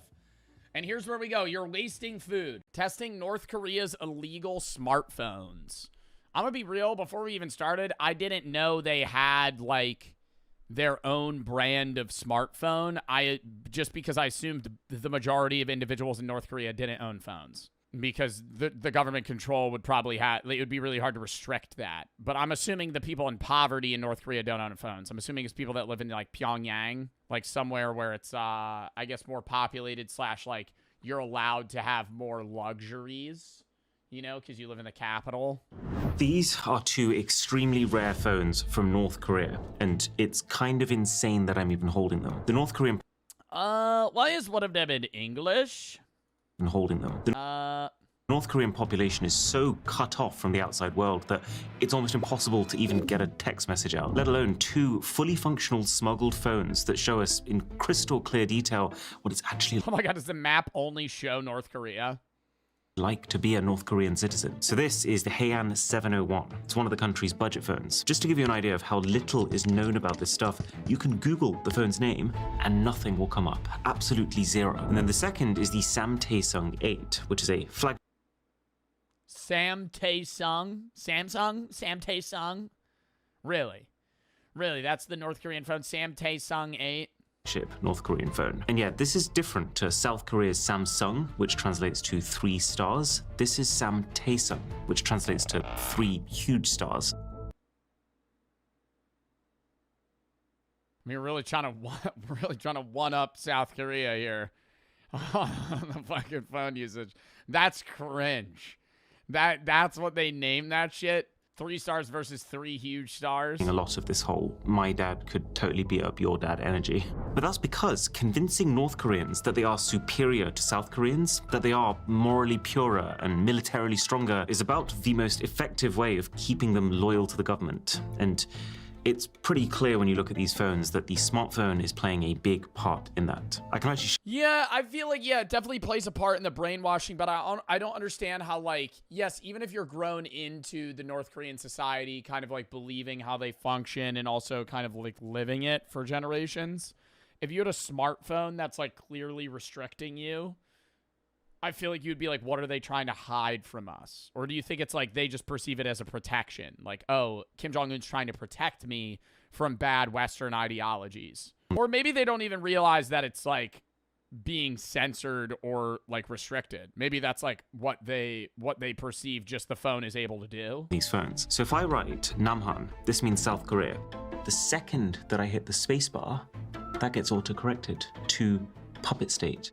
It is bonkers seeing censorship this explicit happening in real time in front of my eyes. You physically cannot send the word Namhan even if you try, which shows just how committed North Korea's government is to sustaining its narrative that South Korea is this inferior, less individual country that just blindly follows whatever the US asks them to. Other ways of wording it, like Republic of Korea, that doesn't even get corrected. That just turns straight into asterisks. Kind of like you're a child and you just tried to make your Club Penguin username a swear word. And you can actually see the censorship becoming more invasive as time is going on. Because if we use this Heian phone, which came a few months before, this one lets you write North Korea as North Korea. But the Samtaesung doesn't even let you do that. Oh my god, so it used to be less restricted and then they realized that they needed to make it even more strict, so they had to fucking come out with a, like, even worse version Only way that you're allowed to refer to North Korea now is Joseon, the traditional. I mean, bro, and I'm assuming there's like heavy monitoring on these phones, no? I feel like we watched something about a North Korean like it might have been a phone where it like takes an image of your screen every 10 seconds or something. And there's like a guy monitoring it in case something happens where they have to be like, oh, what are you talking shit about Kim Jong-un? And then South Korea, almost as if they're belonging to them, as South Joseon. But it gets worse, because Daily NK News, the guys who actually secured these phones in the first place, and whose basement I'm sitting in right now, they've probed around and found all sorts of extra oddities in the software. Like how, if you type Kim Jong-un, the name of the current leader, into any app, it will make the text bold the second you finish the word. Or how all sorts of South Korean slang is just subtly corrected to the more proper North Korean approved way of saying the same thing. Presumably because a lot of this slang originates in some capacity from South Korean media. And the North doesn't want their population. Yeah, but then how the hell, if they're getting a lot of that slang from South Korean media, how would the North Korean people even have their hands on that slang or media to even be able to use it in their phones in the first place? If, like, internet access is restricted, whatever they see on TV is restricted, they're only allowed to see what is shown to them, then how the fuck, like, why do they even have that gateway of the slang if they don't even know what it is? That'd be like having an autocorrect for, like, Big Chungus if you don't know what Big Chungus is. Like, it's unneeded. Like, you're never gonna type it. To even indirectly experience that. But probably the single craziest example of this is if we type oppa. This is a common South Korean expression that can be used to mean either older brother or, in slang terms, boyfriend. 이거 좀 따주세요, 오빠. Which in itself does raise a few questions. On these North Korean phones, though, it corrects the word to comrade, accompanied by a warning. This word can only be used to describe your siblings. Imagine getting a warning for attempting to type a slang word. That's moderation on a level that I have never experienced before. But what happens if you type like fuck Kim Jong-un? Like, would that like would like your phone just brick and they would like fucking seize you instantly? No, seriously, like what if you like typed like some sort of threat? Like they would be like, your phone just explodes. I would say even more significant than autocorrect, the biggest factor in controlling information going in and out of North Korea, and the main reason that the country is still this cryptic bubble and we barely know these phones even exist, is the internet situation. Or really, the lack of one. Look at this. On the Haeyang phone. There is I want to also kind of side note here, there is like a level of US meddling that people claim goes on for foreign phones for us as well. Like most US citizens that own a phone own an iPhone and don't really ever have access to like Huawei, which is the Chinese phone that is a lot of the time seen as more technologically advanced and more user-friendly and developed than the US iPhone and iOS versions. But like nobody owns a Huawei. It's like impossible to get a fucking Huawei. You can swipe down from the top and you see your control panel that looks basically the same as every other Android's. And there's even a Wi-Fi button there, but when you press it, absolutely nothing happens. Weird, but let's go into settings to click on Wi-Fi directly, but you can't. How the fuck does the phone work if you don't have LTE and you don't have Wi-Fi? What the fuck do you use the phone for? It's just constantly in airplane mode? And they've actually gone a step further with this more recent Samtaesang, because you go into the quick settings, there isn't even a Wi-Fi icon at all. It's like they don't want— What do you use the fucking phone for? The calculator app? Like, what am I gonna play offline Subway Surfers on the fucking phone? What do you use the phone for? You're not fucking connected to anything. Messaging? You can't message people without fucking connectivity. Or bars. You to even consider that the feature could— That's the point? Well, then don't even give them phones. —be as accessible as that. The only way to get something that even resembles Wi-Fi is this.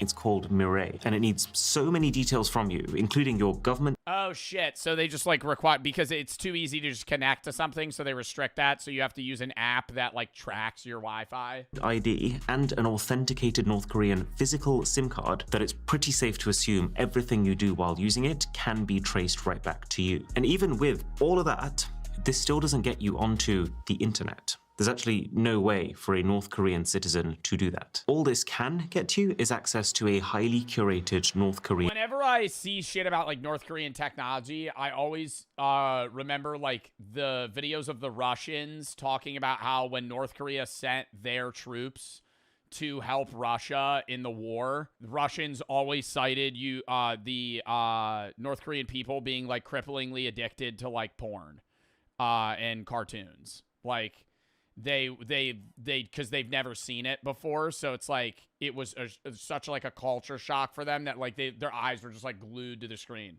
Like the technology that they have there, like the unrestricted access to the internet's like absurd. Intranet, where you can look at specifically government-approved TV, news, propaganda, and apps. More on that in a bit, but the key thing to know for now... Damn, bro. Do you think there's like any apps they could use that we use? No. Because it would be non-North Korean tech. I'm thinking like games. Like, dude, like Doodle Jump. Like, you think I feel like, bro, like, do you think they're like restricted from playing like Doodle Jump? Is it doesn't look like it would be a great experience. The app itself tells you to expect speeds between 2 and 33 megabits per second, less than a 14th of the speeds that South Koreans are getting on their public Wi-Fi. I imagine. Well, to be fair, doesn't South Korea also have the best Wi-Fi in the entire world? Like by area, like their Wi-Fi is crazy. The way that North Korea's leaders are seeing this is they know that the second they give their population access to the open World Wide Web, it's game over for being able to control the way they act and think. But then at the same time, they can't give the people nothing if they're trying to convince them that their country is truly superior to all others. Hence this careful substitution of traditional Wi-Fi features for this highly traceable Wi-Fi equivalent that reinforces national pride as opposed to diluting it. But those speeds are so dated. And to be honest, everything about using both of these phones feels dated. Like, it's pretty sad that this Samtae is one of their modern flagship phones. It was only released recently in 2023 in North Korea. It was priced pretty close to $1,000, but it looked... What North Korean citizen is fucking affording that? Like, that's what I don't understand. It has to be people that are living in, like, the capital. Like, it has to be somebody that's living in Pyongyang, because, like, the average North Korean citizen is just, like, dead broke. Looks like a mid-range Huawei phone from 2021. Actually, let me be clear. It has to be people that I think they're also giving people the phones that are in like some sort of not substantial power, but they're in a position of luxury, or I guess they're well off enough to where like they would start looking for like tech. They would want the next thing. And if North Korea doesn't give them the next thing, then they're going to be like, okay, I'm not revolting, but there would be some sketchy shit behind the scenes. Looks like a mid-range Huawei phone from 2021. I'm almost getting deja vu looking at it. The way the camera module has an identical style and position. The way the body and the screen curves around in a seemingly identical... I mean, yeah, bro, they literally probably got a Huawei and went, how do we copy this but make it fucking 10 times worse so our citizens can't fucking do anything with it? Even this incredibly unique Huawei-style cutout around the buttons and this red line in the middle of the power key is the same. Plus, for security reasons, I've got to keep the IMEI number hidden. But when we traced it back, it does look like this phone was manufactured in China, just like Huawei phones. So I think there's two possible... So there's Chinese companies that are making phones for North Korean people. I thought they would have had that shit in-house. Explanations. Either this phone was actually secretly made by Huawei themselves and supplied to North Korea for them to add their software layer, or Samtae just decided, we like the look of that one, let's copy it. Because you're about to see... I would assume that's probably what it is. This yourselves, but so much of the content on these phones is copied content already. Why not the phone design too? But also that, unlike the Huawei that this looks so similar to, this phone does have a thicker bezel and a notch, this extremely tasteless font on show throughout the whole user interface, and then the only form... Yeah, can I say that? It's like a sad phone. Like, I wouldn't be able to guess what country it's from if you just handed me the phone, but I'd be like, this is a bad, like, this is a shitty phone. It's a sad phone. Like, the font's shitty, bro. The font's shitty. The fucking look is, like, sleek, but, bro, it looks like a fucking lithium battery. Like it looks like I'm staring at something that would charge a fucking e-bike. Form of branding on the camera is a feebly written 64 megapixel that gives me absolutely zero reassurance it's going to be a good experience. And it is not. On the Haiyang phone, we're just getting extremely poor, grainy image quality all around. And even though there are 3 cameras on the back of this phone, there is still no ultra-wide and no zoom. So both extra cameras are just useless macro and depth cameras. A trend that, globally speaking, started to die out pretty fast after 2020. And so the idea that this thing released in 2023 with that kind of setup shows that he walks into church claiming to be Jesus. Chaos erupts. Deputies responded to a church after a custodian reported that a man was demanding to speak with a priest and trying to access a restricted area. Okay. Talk to him. Restricted area? What's a restricted area in a church? Just like the back room?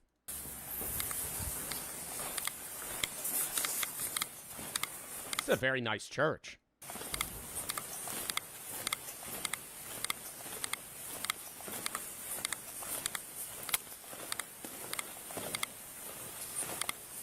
Hello.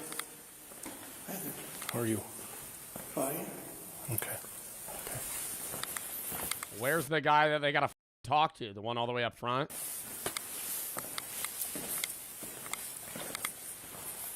Hello, sir. Hey. Deputy Wolin to the sheriff's office. How are you? I'm all right. Okay, so what's going on? Pretty good, Jesus. How's it going? Yep, hey, you see right there? That's me. Yeah, okay. You know who I am. We don't really need, we could skip the introductions. Sunday. I just need to open this. Okay. You're Jesus. Can't you just open it? You immediately just, hey man, I can't really get into this lockbox. Can you open it up for me? Dude, aren't you God? Aren't you effectively God in the flesh right now? Couldn't you just, I don't know, snap your fingers and open that? Do that. That's the church's property. I am the church.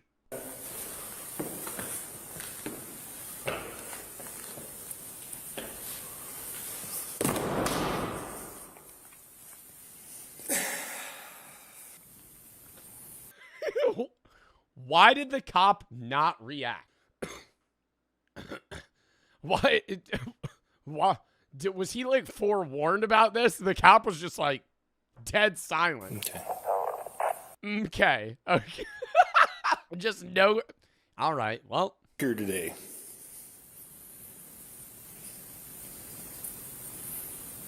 Because I'm Jesus.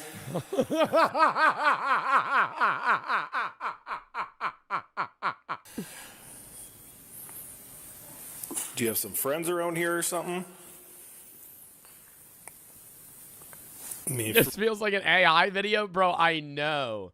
But this is on a Midwest patrol. I don't know. There's no way this is AI. There's no shot this is AI. For me to help you, you have to talk to me. No, this is real. This is so real.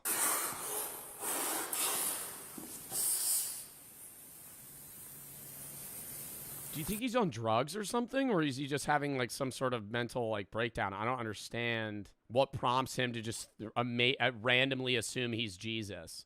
But that's not even uncommon. As fucking weird as that is. I mean, it's uncommon in terms of 8 billion people in the world.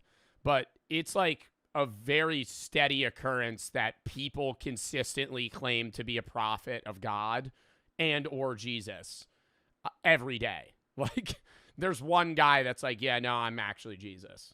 And they fully believe it.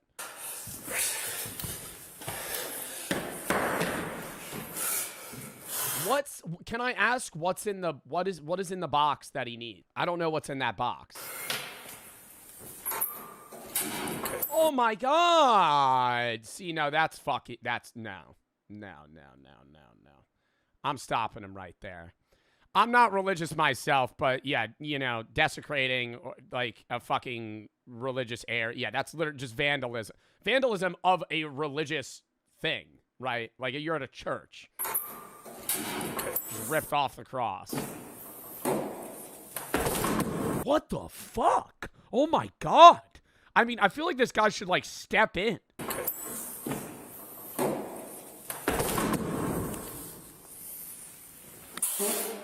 This was on my birthday.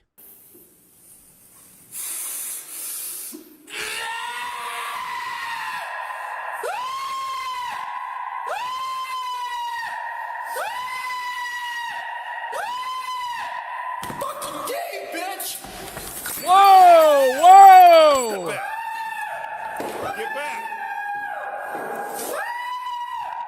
20, can you step up? I love how the other guy's also just observing. Just dead silent. I feel like I would walk up to the cop and be like, you want me to corner him with you? We could try, like, we could trap him. Like, well, we'll take him down if we need to. 616, can you get over here? Bro, why does he keep... Dude, I feel like... honestly, I feel like the officer should fucking handcuff him. He's gonna, like, crack his skull open doing that. He's, like, did he just pass out? I got more people coming. He's on something. Yeah. Yeah.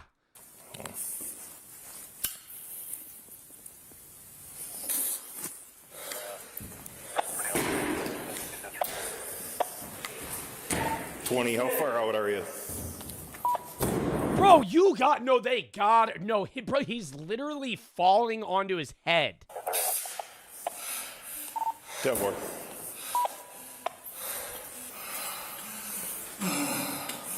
So he's dove a couple, 3 times. He's fell. I feel like you would do this after too many edibles. You think I would storm into a church, claim I'm Jesus, rip the cross off what is this called? Not an altar. Maybe an altar? I don't know. Rip the cross off that and then just repeatedly fall backwards. No, I think I would probably just kind of morph into a couch and watch Dude, Where's My Car? On something. Something or other. He ripped the crucifix thing off the top of the thing there. And he just went and grabbed one of these things here and kind of came at me a little bit, but I shoved him off, and then he hopped back up there, so. No. Why are we not asking him what he's on? Like, I know he might, like, the odds that he actually says is pretty low, but, I mean, give it a try. I'd be like, okay, you're Jesus. What drugs are you on? I haven't been able to get anything out of him whatsoever. Stay away from me. What's going on, man? I'm Jesus Christ Almighty. I'm back with the sheriff. Fuck you. We're just trying to help you out. That's exactly what he would say. I think it is him, chat. Yeah, you're a devil. No, we're not the devil. The devil's not here, man. What's going on? You're the devil. Sorry, backing up, motherfucker. What's your name, dude? I'm Jesus Christ Almighty. Okay? What's we do? Back up. Is he going to perform a mass right now? Is he going to start doing a whole, oh, wait, there's another officer. Where the fuck did this guy come from? Back up. What can we do to help? I'm Jesus Christ Almighty. Okay, we got it. Nobody else needs to fucking die for their sins, motherfucker. Okay, we need to... No.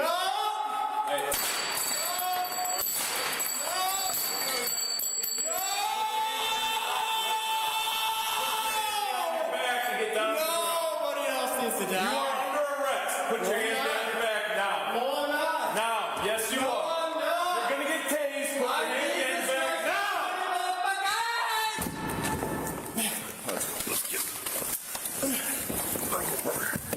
Hands behind your back now.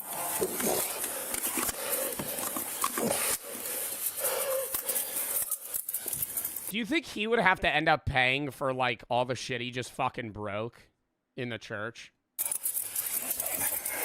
Like, how the hell would that work? Put your hand No, you're not allowed to do this in here. Put your hand behind your back. You're not allowed to do this in here. You're not allowed to do this in here, bro. You're fucking smashing all of the shit in the church. You're literally, all the stuff. What did they do? You just wandered into the church, start breaking shit. I'm Jesus. You're not allowed to arrest me in here. You aren't allowed to do this in here. You are not allowed. Put your hand behind your back right now. You're gonna get tased. Just fucking tase him. He says you're not allowed. I say you're not allowed. I'm gonna get tased. Hands behind your back now. Go. Now. You're gonna let me go so I can get to where I'm going, please. Put your hands behind your back. You're gonna get tased. Under arrest. I'm going there. I have important things to do and places to be. I'm Jesus. You're kind of delaying everything. I need to be. There's 8 billion people that I need to help. Today, motherfucker.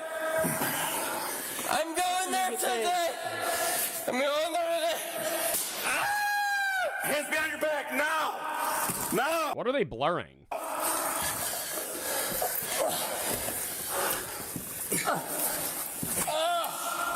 Nope. Not. Nope. You're not killing. He's bleeding? Yeah, I mean, he's bald, so he doesn't have any fucking protection on his head. He just fell on the stairs. Probably fucking cut his skin open. Calm down, dude. Yes, I am. Yes, I am. Yes, I am.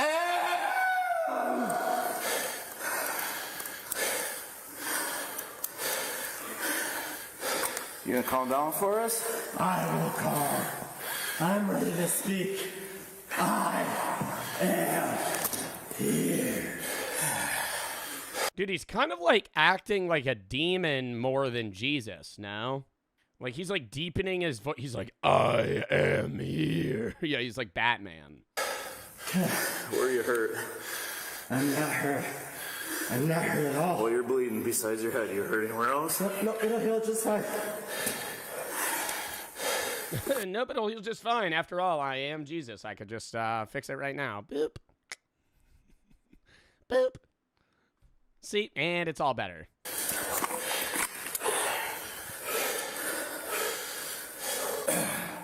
$20,000.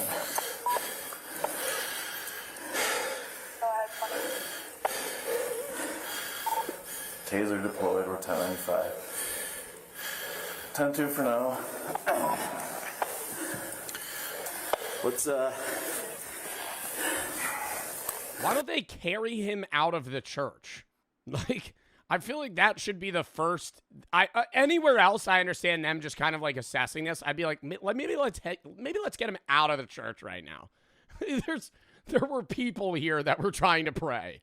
You know, they need more grams of protein. Holy protein. Don't smell, don't smell, don't smell, don't smell, don't smell, don't smell, don't smell, don't smell, don't smell. Don't smell. Please. Please. Smell like nothing. Smell like water and salt. I haven't breathed through my nose yet.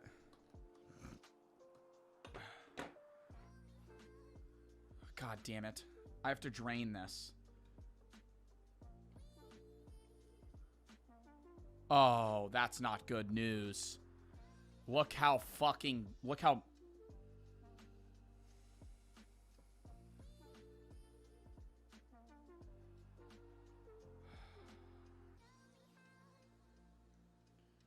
It's murky. Murky ass water. Murky ass water, and I also fucked this shit up. I need to get, like, one piece down. One piece? I'm losing my mind. I feel like I'm gonna fucking cut myself on this. I'm just gonna pour it straight into the trash can. I'm pouring the water out. Oh my god, unless my headset gets stuck on my fucking table! On my fucking table! Yet again! If I spill that fucking baby conch water... God, it smells... Dude, it smells like fucking poop. Oh, it's a whole fuck.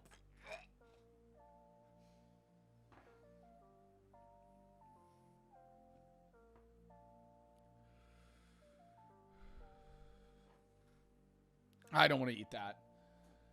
I don't want to eat that. I really don't want to eat that.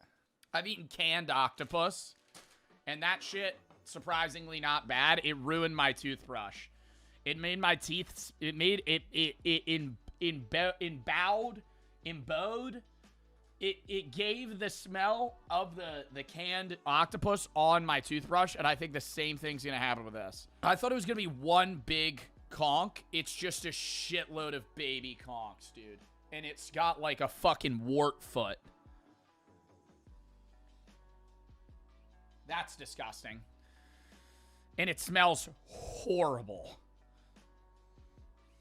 It smells horrible.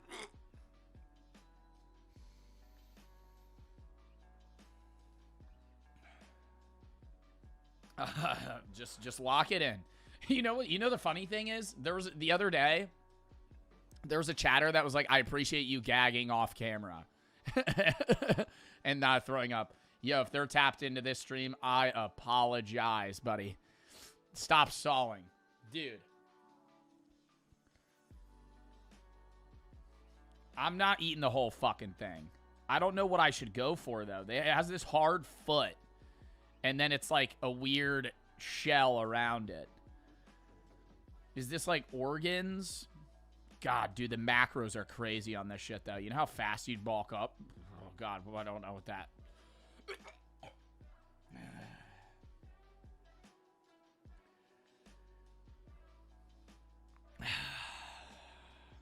I don't know if it's better if I take a bite or if I just eat the whole thing.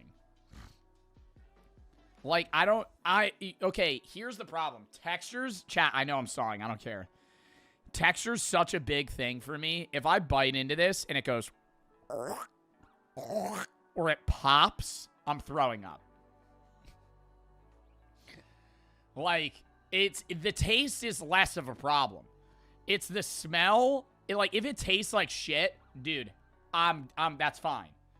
Like, I just need to be able to chew it. If it's chewy, that's going to be a problem. It's going to be rubbery. It's going to be straight rubber, and this texture on this wart foot here, I'm not vibing with. Are conchs mammals? No, right? Just fucking eat it!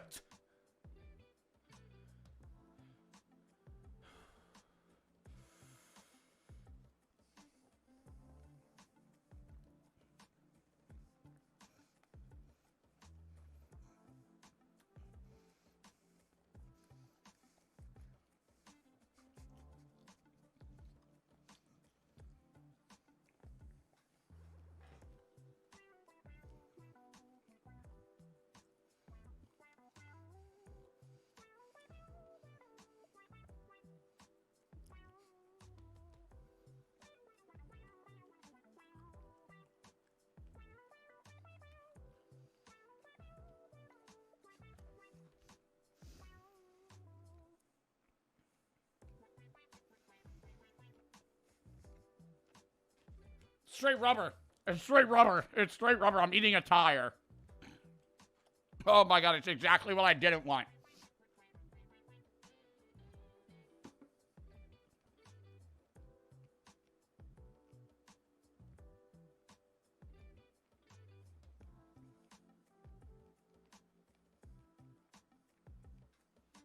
Wow.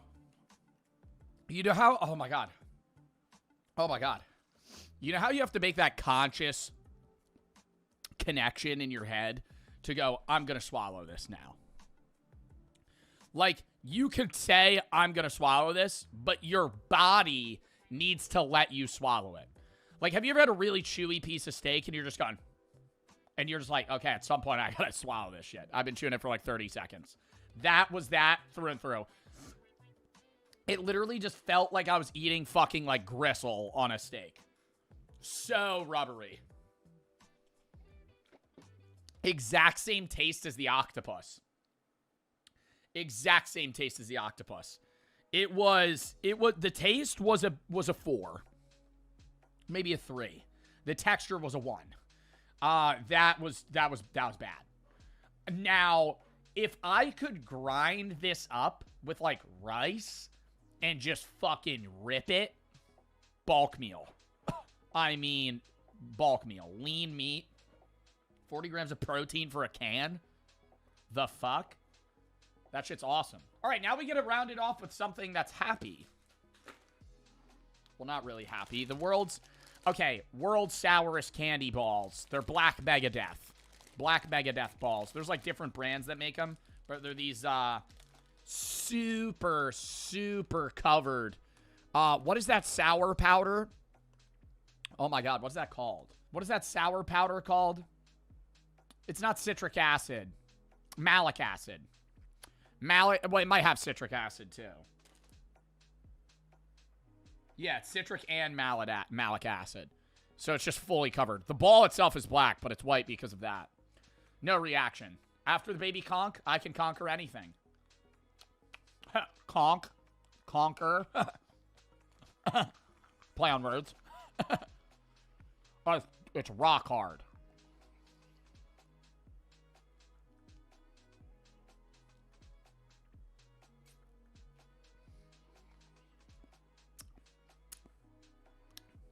It's like toxic waste.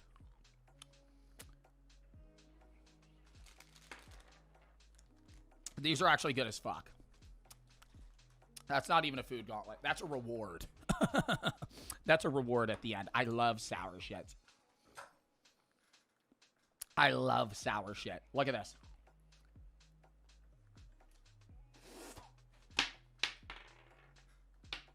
Fuck! Anyways. I used to eat toxic waste every day.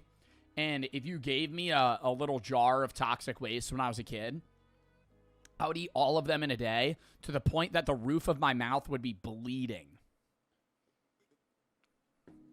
I was addicted to sour candy. Bro, no, because it was sharp. It was already sour, so it eats away like your fucking gums or whatever. And the roof of my mouth, I would obviously be moving around, so it'd scrape. Teeth check. Well, that was fun. That was an interesting food gauntlet. Should we do another one at some point in the future? Surely could. You know how many gross things I could probably fucking eat? 1 million. You know how many weird canned ocean creatures they have? Probably 1,000. So, you know, we did that because of the F Cancer charity stream. We might run that back in the future with other food, but I think it was overall a success. Overall success. Now, did I kind of wimp out on the Bulldog ramen eating all of that? Yeah. Did I not eat the surströmming? Yeah. I don't think there's an amount of money that I would have eaten that surströmming. Like, I would have been eating my own vomit for me to get that down. So, you know, it was great though. It was great though. Anyways, chat, we're still going to be streaming. We're going to play games now, but I have to move all this shit out of the way. So that might take me a minute or two.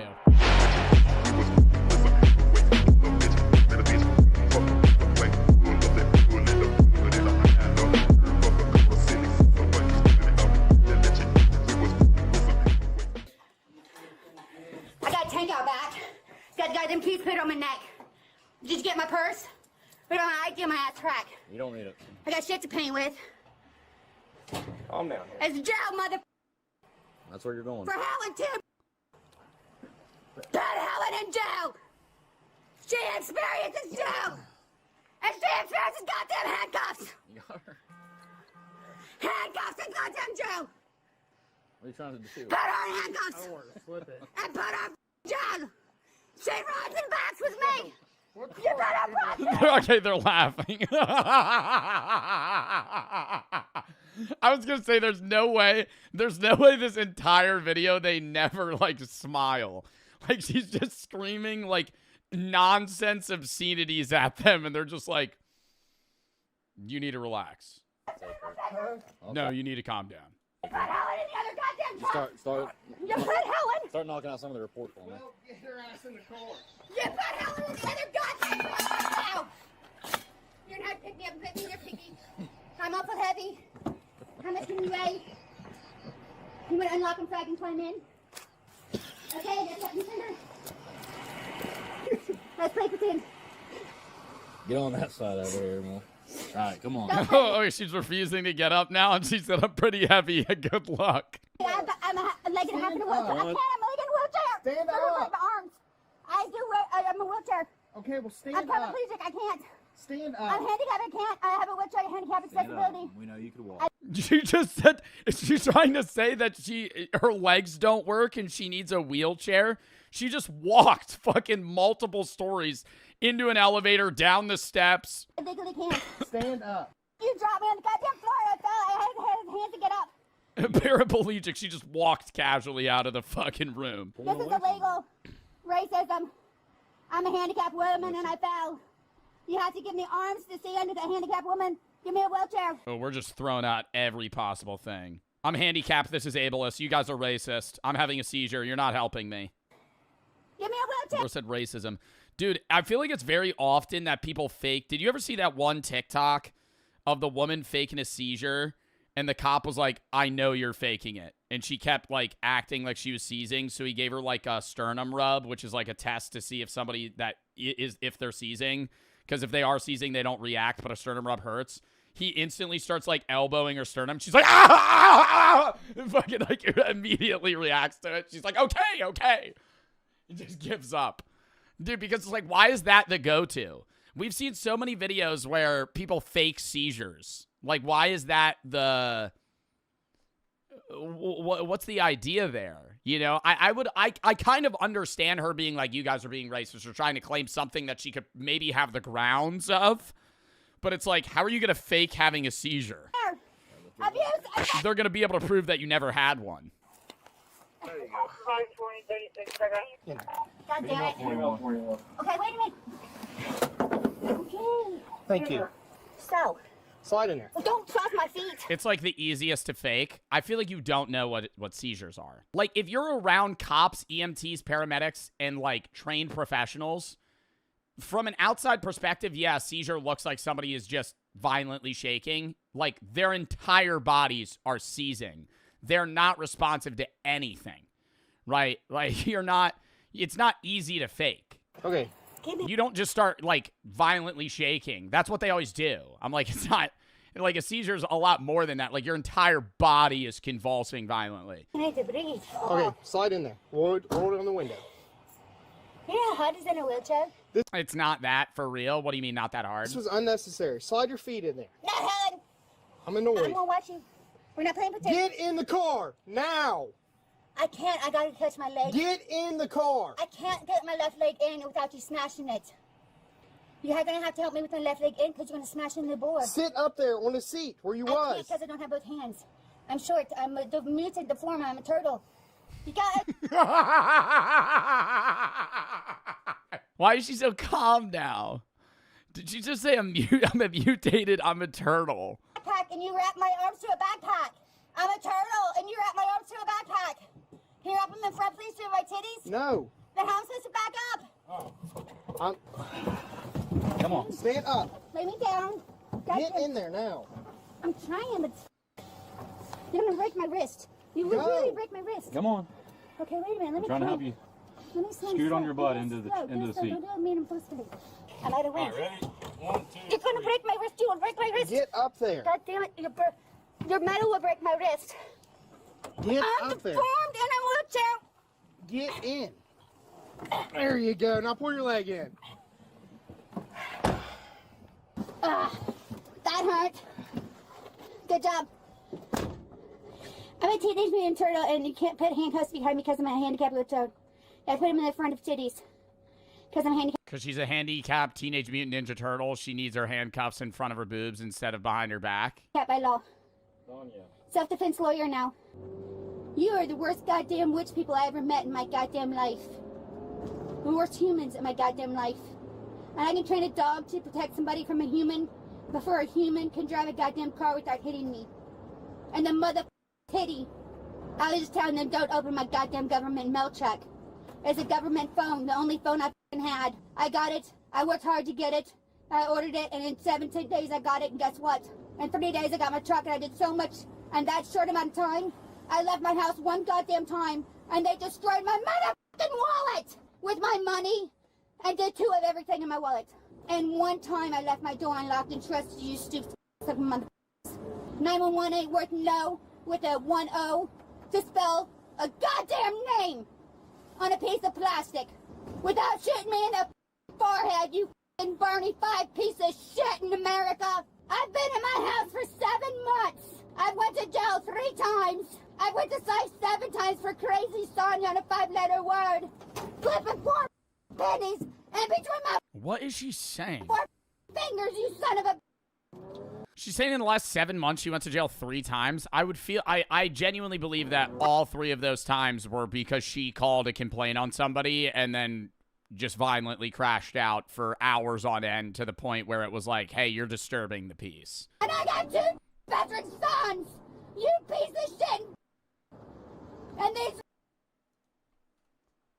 2 veteran sons, you piece of shit. And they... What do you think she said that? No, don't type. No. You will get banned. You will get banned. You will get banned. You will get banned. You will get banned. Don't be a stupid fucking chatter. Please. These rocks has a plane with 2 big guns that salute me in the eye and I flip off in the air, you can't in my teeth in a slide dumpster of mud, you piece of shit. And your metal jail cell is more comfortable than the goddamn naked sleeping little painted. Dude, there has not been a breath where she hasn't talked. Like, she had, for the entirety of these 10 minutes, even when she wasn't on camera, she was screaming. Like, she has not stopped speaking for a half hour. X-Bot, little painted concrete pad, and the goddamn landing of Columbus, where they put their airplane for your whole goddamn state. For your whole... Is she relating what happened to her to Columbus discovering / overthrowing the people in the United States? Like, is she relating the, I guess, forced removal of Native Americans to what's happening to her right now? Motherfucking state of Ohio. Like, I'm trying to, like, dude, I feel like I'm solving a riddle, like, listening to her. Like, she goes one idea to the next in the same sentence. On a circle piece of paper and a pencil. So if you ain't a piece of pencil paper that says Ohio with an O in a circle, you can suck my balls, orgies, orifice, mouth, teeth, and eyeballs and put it through my eye. And ask me the surface of my black to white to the veins of my eyeballs. Cause you are a piece of shit. There's no phone to call for fire. There's no phone call to call for police.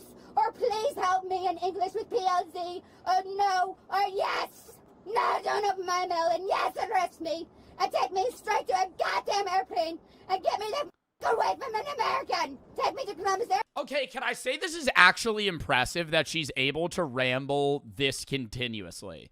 Like, I don't know if I could, because she's saying a lot of different things. Like, I don't know if I could consistently speak just words that long. Like, it's not like she's just repeating the same word. She'll sometimes repeat the same sentence or idea, but it's like, dude, she's just, it's not even thought to words. It's just simultaneously anything she's thinking, she's just saying. Away from a goddamn American. She's gerrymandering. American, get me the f*** away from America. You son of a white honky tonk. Goosey A to B, 1 to Z. Can't get a lawyer with a goddamn dollar quarter with a head on it, with 2 pieces of metal in between your finger, bottle caps up, print a coin, and you can't hit a gumball machine in a candy shop to earn a lollipop in your mouth to suck at you. No, nah. This is like, dude, I don't even know what she's saying, but I'm like, damn, she's actually kind of spitting right now. I thought she was going to start rhyming when she was saying A to Z. Lollipop in your 2-year-old's mouth, you fucking... And then pick another room to take and slip and slide blood out your wife's teeth. And then blood or eyeballs, and that's going to look at you again funny. You piece of sucking... Now, have you been offended as an American? Me too! I don't want to be here! Take me... What do you think the cop's thinking in his head while he's driving? I'm wondering if he's, like, annoyed or smiling. Because it could be either. Like, the fact that he hasn't responded to her, and he's just let her ramble nonstop for effectively 6 minutes straight. In Africa, you sucking monkey! You racist honky! Get me the f*** out of here, you sucking piece of shit! Come on, manhandle me like you did last time in a wheelchair. Manhandle me and throw me all over there. You don't own a dog, a cat, or a piece of fish to go fishing. Nothing but metal to scream. And water until he goes to air. And no water. All right. Are you going to get me to Africa? Bro, this woman has no idea what's going on. Bro, they open the door. Are you all right? Are you going to take me to Africa? That's the first thing this person is experiencing. Oh, my God. Cruisers can send you up. Getting thrown into an hour and a half out of a 3-hour movie. You able to get out? Just in the midst of it. I got arrested for filing charges on hell and opening my goddamn mouth. All right, well, we'll get out. Come on. You need to unlock the back and put him in the front. I'm a handicap in a wheelchair. Are you able to walk? No. We're going to get you out here. We're going to check you out, okay? You guys have abused Oh, my God, they're going to get her a wheelchair? me so much I'm going to Africa. We're not going to abuse you. We're going to get you out here so we can have a nurse check you out, okay? I just need you to calm down. I know you're stressed out. No shit, I'm upset. I know you are. You know what I went through to get a government phone? But I just need 17 signatures of government assistance. What's your first name? And someone opened the goddamn cell. What's your first name? Government knows everything you do. On every number you do. And she All right, no, it is actually kind of seeming more like a paranoia or schizophrenic episode or something. Like she feels like everybody's after her in some way. No, I wouldn't say meth. Yeah, it's like a level of like psychosis or like extreme paranoia. Like that's nothing. The rambling she was doing, I feel like she knew didn't make sense. But like the other stuff with the package, she like genuinely believes that like these people are out to get her. Oh, here, slide towards God damn it. Our hands are bracing your back, okay? You're good. I got you. You're able to shimmy over. You know what I did last time you were in a wheelchair? All right, the wheelchair's out here, okay? we're gonna shimmy over, all right? All right, scoot yourself over, okay? Stand right. Here, yes. I'm prison. That's All right, lean back, okay? The woman was arrested and charged with disorderly conduct. If she is convicted, what do you think the punishment should be? Bro, to fucking get help. I don't think she should get jail time for that. She didn't hurt anyone. She's just being a nuisance. Like, she needs genuine help, man. Like, I don't know. She might not have schizophrenia or she might not be in a psychosis state or something. But like, regardless, bro, yeah. She isn't entitled. She's nuts. Yeah. I don't think she's entitled. I think she would be entitled if this was like in some rich Hollywood fucking neighborhood and she was acting this way. Like, she seems like a very average individual that is now just losing it. Can we pause so I could pee? Isn't that the point of jail? Jail does not fix you in any way. Like, there's multiple arguments to be made that jail and prison, if anything, make you a repeat criminal more than actually helping you. Modern U.S. prisons and jail are less about, I guess, helping you in, getting back on your feet when you get out and more about punishment. And I think there's an argument for both, but rehabilitation is, like some countries focus prison and jail time heavily on rehabilitation, others on punishment. I think there needs to be a middle ground, but to in instances where people are going through episodes like this, if you just threw her in prison or jail, that's not fixing anything. Like, they're not, like, yes, there might be like instances where she could get help in certain ways, but a lot of the time that doesn't happen, and then people leave less prepared for society than when they came in. Especially if they're younger. She's different because she looks like she's like 40, but when you're like 17 to 25 and you get arrested, and then you go to jail and you come out, now you're like ill prepared for society because you didn't know how to do anything when you went in. And now you're older, and you're supposed to know how to do all these, this, and this, pay your taxes, do insurance, fucking get a job, do this. Some people do that and are able to do that, but you're still kind of leaning into society and leaning on, I guess, the pillars and support system you have until your mid-20s. Like, it's not uncommon for people to be living with their parents or having their parents help them, not necessarily financially, but just like with life tasks into their mid-20s. And so when people end up getting locked up in that time frame and then they don't get help and aren't prepared, then it makes them more likely to repeat crimes because they don't know what the fuck to do. Time lag that we're operating with here. And then on the flagship Sam Taesung, the camera is super buggy. We couldn't even get it to flip around to the rear cameras. It's also got this really unusual watermark plastered over it, which when we reverse, it spells out, please contact Heinetron. Now, I did a little digging and turns out Heinetron Anytime you take a picture, it fucking watermarks your face. is a small, private, China-based company who makes a lot of smartphone parts. So it kind of looks here like they've supplied some of the bits for this phone, but then North Korean Sam Taesung has just like not paid their license fee or something. Regardless though of whether this phone is a secret Huawei collab or just a blatant ripoff, it doesn't change the fact that it is terrible value when you consider the global market. But that makes a lot of sense. With North Korea, we are talking about a very unusual market that has almost no competitive pressure. There's almost no incentive to give people cutting edge tech. And if anything, the more dated the tech, the simpler it is, and therefore the easier it is going to be to control. That would also explain why the Haeyong is still running Android 10 with seemingly no ability to update beyond that, and why Sam Taesung is stuck on Android 11, making it 5 years worth of updates behind current Android. I don't understand that about fucking update shit. Like, what is so bad? Is it like vulnerabilities? Like, what's so bad about not updating something that works currently? That eventually there's vulnerabilities that haven't been patched? Yeah, it's like security shit, but also probably like lag and glitches. So they're using like 5-year-old fucking software on a brand new phone. Show you what I mean by all this copied stuff. So there is an It'd be like running your computer today on like Windows 8. app literally here with a Microsoft Word logo. You open it up and it gives you the option for Excel, PowerPoint, and Word. But I can assure you what you are getting here are not Microsoft apps, not even close in functionality. I would actually go as far as to say that at least 50% of the icons that you see on these phones are stripped directly. I feel like they're unusable, dude. Video editor. There's people making fucking CapCut edits in fucking North Korea.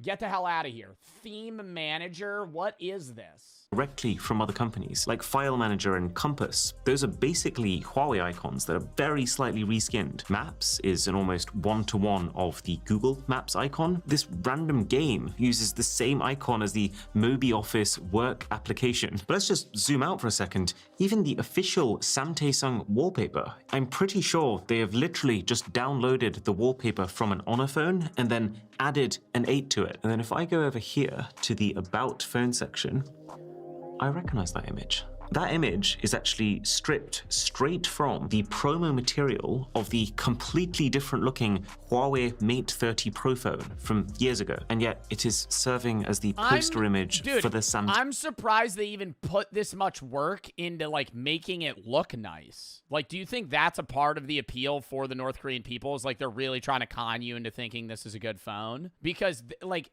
is the average North Korean person that gets this phone like staring at this image and being like, wow, I really have the next big tech. Taesung 8, which makes me side with the theory that this is a copy of Huawei as opposed to made by Huawei. Because if it was made by Huawei, surely the company would use an image that at least matched the design of the phone. There's a whole library of informational videos that you can buy as part of North Korea's intranet, like this one, all about the football club Arsenal. And on the face of it, you're like, oh, this is really premium, how professionally produced. But look a little closer, and you can see this is actually ripped straight from an Amazon Prime series. It's just instead of Stay in the Game, it's titled Sweat for the Win. And it's got the logo of a North Korean company plastered across the entire length of it. But there is literally no way. Wait, and the North Korean people have to fucking pay for like a shitty cut, like rip of 480p Arsenal's Netflix, or not Netflix, Amazon Prime documentary. Like they're paying for like a 480p rip of like a shitty, like not a shitty documentary, but like a shitty version of a documentary. That this North Korean company could have bought the license to sell this content. Why doesn't somebody do something about this? Yeah, Zach, why doesn't Amazon fucking sue North Korea for fucking copyright infringement? There are literally sanctions on US companies like Amazon for collaborating with them. There's games too, tons of them, but I just want to show you this football game for a second. It opens with, bizarrely, the same logo that we just saw on the Amazon Prime show, so it seems like this is some sort of large-scale media redistribution brand who's taking international content and making it North Korea compliant. Then we see the boot-up screen, with the game's title being International Soccer League 2.0, which is just so Is this just FIFA Mobile? Is this just a rip of FIFA Mobile? They like change all the players to like North Koreans though. It's like messy, but they just like change it. Like everybody's just reskinned just like fully. Like it's just every team's just only North Korean citizens. interesting because this shot of Messi's face, I reverse image searched it, is not from International Soccer League 2.0, but instead a screen grab from a trailer of Japanese-made Pro Evolution Soccer. The other thing that I think is absolutely fascinating about this football game is the Asian players are missing. Like, you can select the team. I was joking. I was fully joking. There's no way they got rid of all the Asian people if they weren't North Korean. Team, Tottenham Hotspur, with all the correct roster as of 2022 when the game was launched. But they're missing all the Asian people. But with the only South Korean member of that team, Son Heung-min, not present. They just chopped him. Again, presumably to not show North Koreans that South Koreans have proper international... Oh my god, bro, because no. Yo, they had to do that. Because if you were playing this game as a North Korean citizen, you'd be like, wait, this guy's on a fucking UK professional soccer team, and he's from fucking South Korea? athletic careers. In fact, just the general situation with apps in North Korea is so different to what you and I are used to. The first thing that jumps out is there's just so many of them. Like, have you ever seen this? I low-key feel like this phone emits radiation, but like not like ionizing radiation. Like this, I feel like this phone, like if you slept next to it, would probably cause some health problems. This many apps pre-installed on a smartphone. This right here is a medicine app, but a medicine app where you can order whatever you might need for home delivery. There's maps with navigation too, although fascinatingly, it doesn't show a clear dividing line between North and South Korea, and also doesn't let you zoom any further out than the country itself. It's a little bit more advanced. Bro, you can't see the fuck. Do you think they have a globe? Do you think they have a globe? Do you think they teach? Bro, we've seen so many documentaries about North Korea. I don't think I've ever actually asked that or, like, looked into that. Do they know what, like, the continents look like? Than I was expecting in They have to. They have to. some ways too. The Earth's flat? I don't think they think the Earth's flat because there's no religion. There's no religion, and that's where, like, it kind of got phased out. There would be no reason for them to say the Earth's flat. Like, there's a store here where you can buy things like And there are genuine fucking scientists in North Korea. Like, dude, there's people working on, like, military high-grade, like, physics-based shit. smartwatches and So they know the Earth's round. TVs, all using an electronic wallet, and it's part of the intranet. It's also on this phone, really surprising to see, if we look past the logo that is very clearly just an NBC ripoff. This is... It's so weird, though, that they're just, like, choosing random logos to just kind of rip for different apps. online gambling, with even the option Huh? North Korea has gambling? of the intranet. It's also on this phone, really surprising to see, if we look past the logo that is very clearly just an NBC ripoff. This is online gambling, with even the option for sports betting, as well as just What fucking sport are you gonna bet on? North Korean sports? a pretty hefty catalog of video content that you can download. Oh my god, how much are you gonna bet that shit's fucking rigged to the gills? Oh my god.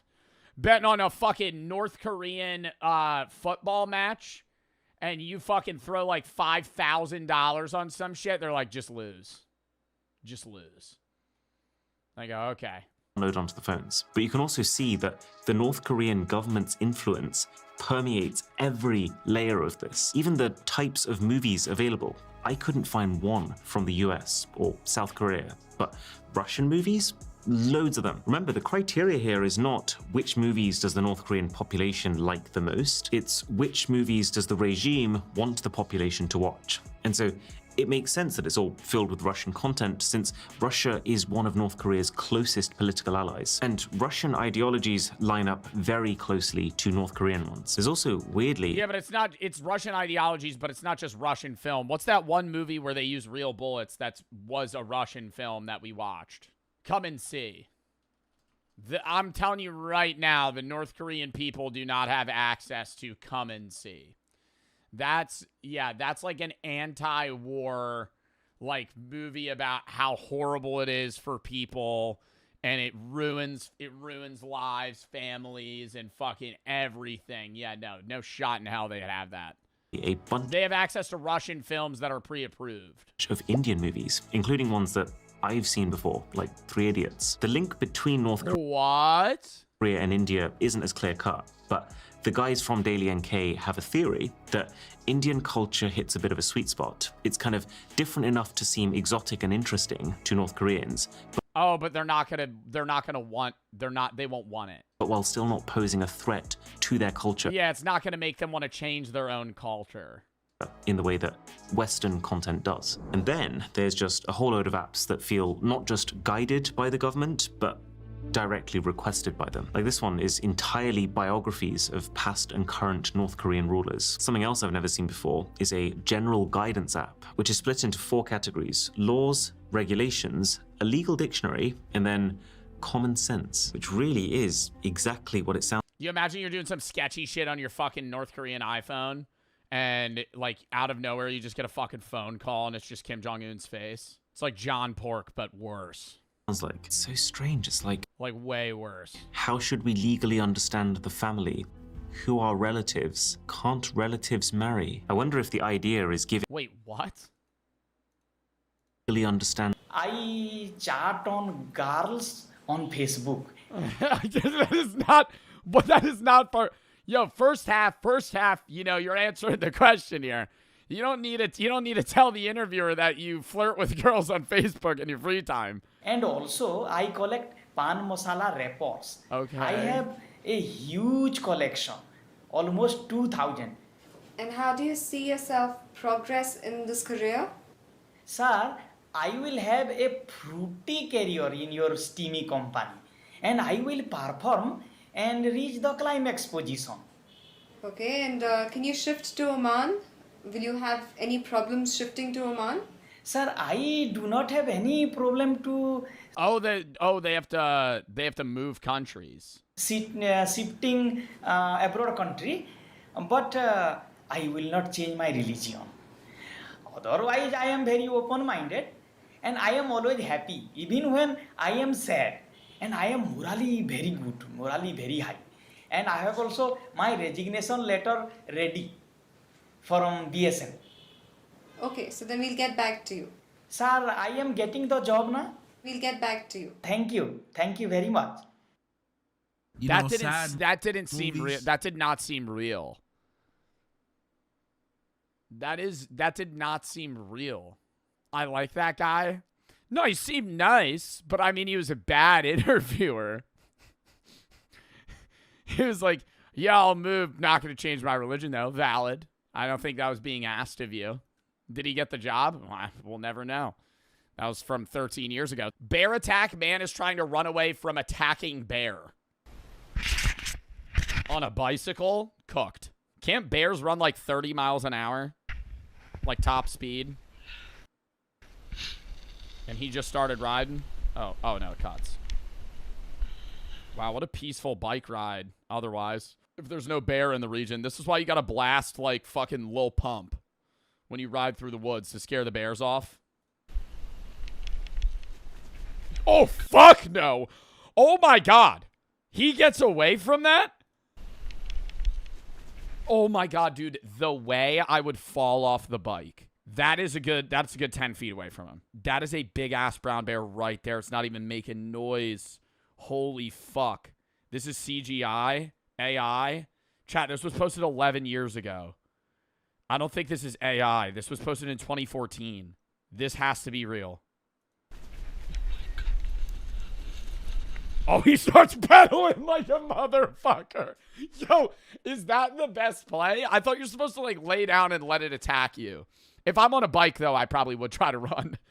He, like, whispered under his breath, oh, fuck. Yo, I would be pedaling as fast as I could. Yeah, you got to switch that gear up, bro. I'm going in 7th gear right there. Is that fake? I can't tell.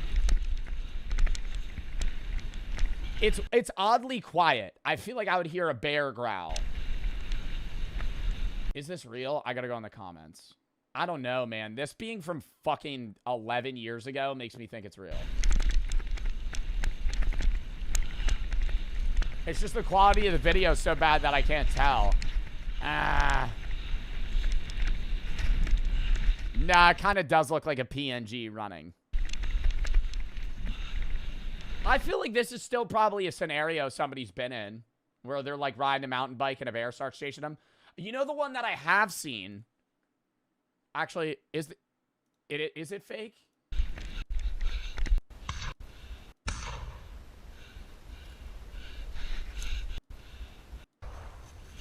Oh yeah, no, that's CGI. Oh my god. You know the one that I have seen that is real? Snowboarder bear. This is real.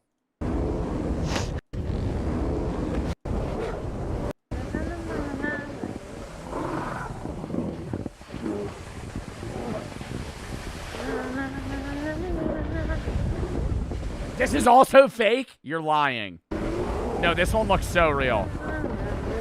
Oh my god, no, it's not. It looks fake as shit. Bro, when I was a kid, I fucking remember believing this. Oh my god, this is also fake? Nah, I'm about to get scammed when I'm older. Holy fuck, I'm gonna get scammed so hard. Stop. Touched by a wild mountain gorilla.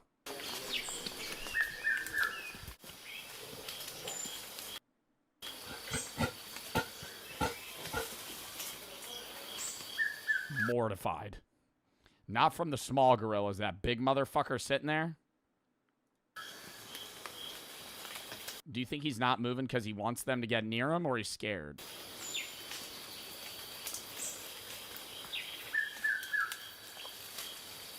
Oh, he's like protecting him. Holy shit. I think I'd start pissing myself. Look at him. He's fucking eyeing him down. Like how fast he'd kill him. He did pee his pants? No, that's a shadow.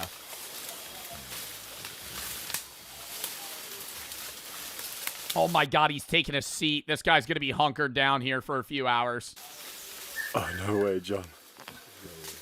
No way. The other guy's filming him, though. Where's the other guy? Like, is he sitting in a car or something? Or are these just, like, friendly gorillas? They're about to start picking. Dude, they're picking his hair. Oh, my God.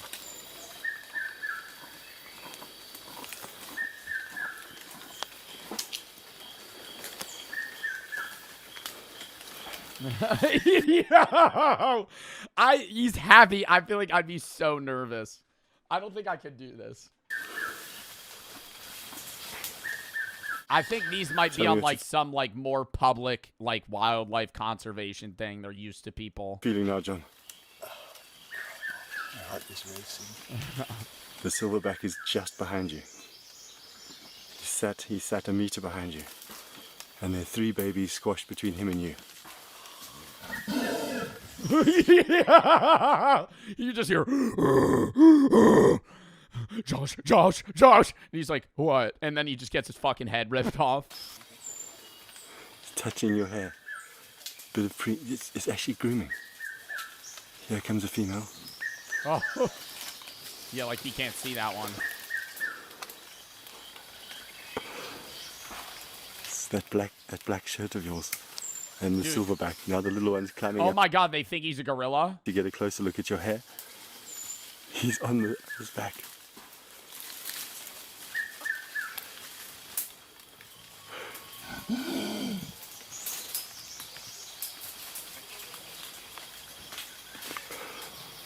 There's no way. Oh my god, it's trying to lick at his ear! What the fuck? Nah, I wouldn't be able to keep my composure. They're the lips.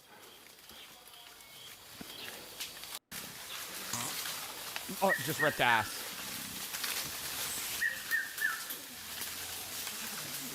Oh, did it just poop? Or did that fall? Oh, that's a leaf. I would not be able to do that, dude. That is so... I feel like that's so sick, but it's so scary. Oh my god, elephant seal battle for the right to mate. Now we're getting on the animal video rabbit hole.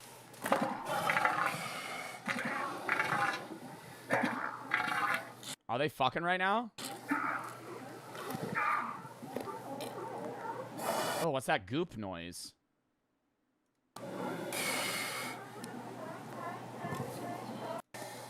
Yo, why he filming this?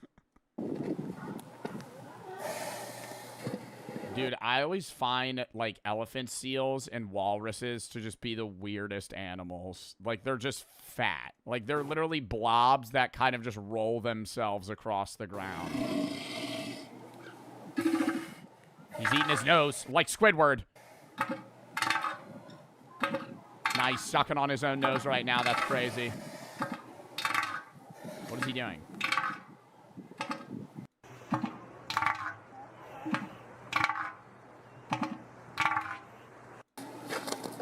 Oh, he's on the move. Low mobility. This is a definitive tank build. Oh, nah, he's challenging him. He's challenging him. Mid romance scene? Oh, nah, she's getting the fuck out of there. Oh, they're big dogging each other. Whoa! His dick's out. Whoa!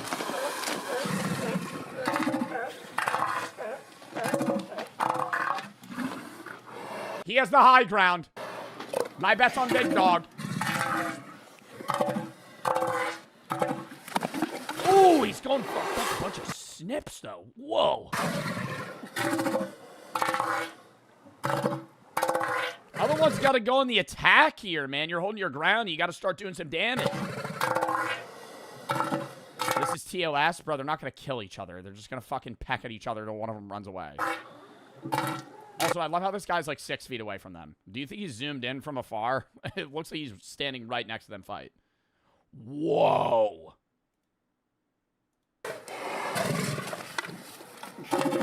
Other one's nose is too big. He's fucking choking on it.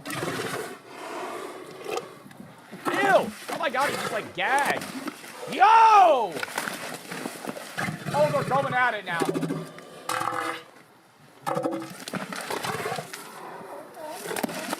Nah, this is pushing me the fuck out.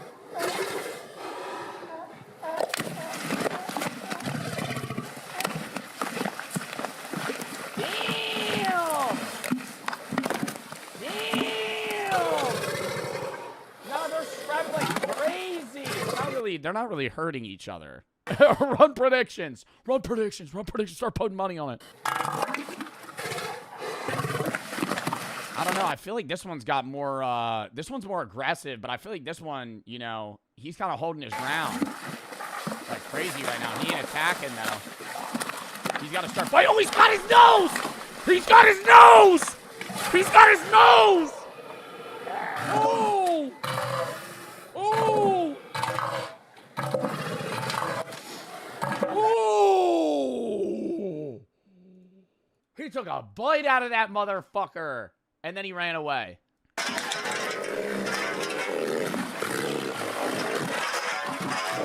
Oh, God, they're banging into the house. Hold up, hold up, hold up. Time out, time out. Metal pole in the way. Metal pole, metal pole, metal pole. He's retreating.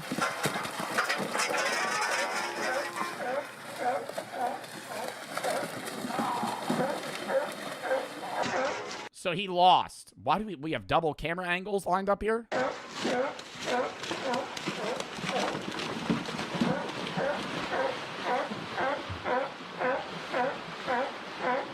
How long do you think that would take to heal, bro? Imagine sitting on the toilet, one of these breaks through the wall because it sounds like you want to pick a fight. Imagine being this large, this powerful, destructive. The only thing you can do, the only sound you can make sounds like you're having explosive diarrhea in the back of a snare drum. Warrior cries sound like a clogged toilet. We're watching so many animal videos right now. Hippo fight. Bro. Polar bear versus walrus. Oh, hold up. This is so cute. Wait. This is like wholesome. Oh my. Yeah. Yeah. It's like sniffing the dirt, and it's it's so bad. What? South Georgia Island? Hold up, I gotta like this video. You could pay to go just chill by them on the... Hello. I don't know. I feel like with my luck, one of these would start humping me. Then I'd just be in, like, you know when you're at your friend's house or some shit, and they got, like, a dog that just starts humping your leg, and you're like, it just gets so awkward. Then what do? You like, push it off. You're like, stop it. Stop it. It's like a jackrabbit. One of these things gets on top. For less than $10. So get on out to Food Giant today where you can make you a bacon, lettuce, and tomato sandwich. As always, have a wonderful day, and most importantly, God bless. Oh my God, I love him. He makes me so happy, bro. And it's always like, dude, you wake up. He's like Good Mythical Morning, bro. You pop up on TikTok. Yo, if you start liking his videos, he'll show up on your For You page at like 8 a.m. And he'll have posted that shit at 4. He's like up bright and early just filming videos in a fucking Food Giant. Anyways, that's my niche TikToker. Youth don't want to be told what's cool anymore by commercials and MTV with big corporations calling the shots. They want to create their own experiences. They want to get medieval Chinese again. Also, semi-relatedly, there's been a big surge in traditional Chinese medicine trends among Westerners on TikTok recently. You see it everywhere. A number of Chinese American influencers have been sort of introducing these ancient concepts like Qigong. Yeah, they're Chinese maxing. That's a big thing for 2026. It's on a lot of people's vision boards. Chinese American influencers have been sort of introducing these ancient concepts like Qigong practice or drinking hot water instead of cold. It's on Koshar's. Chinese maxing. Cold water, and the internet has been going crazy for it. So maybe medieval China is making a comeback. Yeah, Ludwig. Yeah, literally Ludwig. What is Ludwig doing? What is Ludwig doing in the last month? Chinese maxing. Back in more ways than one. We won't just focus on the Song dynasty here. There's more to China in the Middle Ages than just that one period. On stream the other day, he was learning Mandarin. But I do have a few more Song boxes I want to check before we continue. Before we do that, just a quick plug. If you like smoking cigarettes on a corner, like my content, which of course you do, you should definitely join getting specific. Well, okay, well, you shouldn't smoke cigarettes. Patreon. There's one TikToker I watched that's what he's been doing this year. Link in the description. You'll get access to the... Oh my God, what is that guy's name? He has a rat tail. He posts like once every 6 months. And he goes, love, love. Somebody knows. Somebody knows in chat. What's his name? What's his name? Somebody tell me. Chat is super good at this. We have enough people that somebody gets it. He goes, love, not Dr. Poop. What is Dr. Poop, bro? That's too niche. It's not too niche. You know him. If I pulled up a video of him, he has tattoos everywhere. He lives in New York. He's a New York guy. He's Italian. And he smokes cigarettes. Not Mamdani. No. Or Jay Schlatt. Bro, he's a TikToker. And he's Italian. Italian TikToker Chinese maxing. It would come up. Trust me. No, it's not showing up. There's a video, though, why everybody online's becoming Chinese. Bro, what is his name, bruh? This is going to bother me. It's not Leo Skeppy. Or Cumtism, bro. Cumtism is not an Italian New Yorker. Kevin G. Chat, you guys are just saying names now. I know somebody probably typed it too, and it's just getting crowded by Will Mahoney. Who said that? Who said that? Who said that? Real Alyssa. Goat. Hold up. I gotta find his mood board. Guys, what is up? My name is Will Mahoney, and it is 2026. Your 2025 might have been a trash pile of shit and sucked, but this year's gonna be legendary. Check this out. We got the vision board going. Cortisol levels, #1 priority. Cortisol levels at an all-time low. That's the stress hormone. What does that mean? That means if somebody is trying to cause you stress or a situation, simply exit the situation. For example, homeless person on the street. No. Excuse me. You're spiking my cortisols, and I'm gonna leave. Bye. Yeah, thank you. Love you. Bye. We got beautiful women at baseball games and sporting events in general. Poor person is breaking into a car right now that's spiking my cortisol. Please silence on set. Okay, good job. Beautiful woman at baseball games. She's wearing an LA Dodgers cap. Personally, I'm a Yankees fan, so I'll make a joke. Low cortisol joke. Now, come on, babe, put on a Yankees hat for me. And she'll say, maybe tonight I will. Woo! We're not nonchalant. What does that mean? We're extremely chalant. What does that mean? We're excited about things, and we're open about our excitement. Being nonchalant would be this. Yeah, no, I'm actually on the list for this. Yo, no one gives a fuck, bro. You're almost 30, okay? We're going to be chalant, and we're going to be excited about things. Chinese maxing. We're Chinese maxing all year. What does that mean? Sitting in the circle. Chinese maxing. With your homies smoking cigarettes and just talking about bullshit. Who cares? We're just talking, enjoying our friends' company. Cigarettes with weird fucking words we don't understand, okay? Very important one here. We're extremely generous this year. No stinginess. Stinginess is a high cortisol activity. What resources do I have and how can I keep them forever and ever? Low cortisol activity. You know what you're working on? You deserve it. Fuck it. Here's 20 bucks. Fuck it. 20% tip, try 40, okay? Take any of these 3 images together, you get a vibe. Ready? I'm closing a deal while I'm smoking a cigarette, then I'm going on a date with my hot black girlfriend. Or I'm drinking Guinnesses with my Chinese friends, sitting around doing nothing, and I'm gonna tip the waiter generously.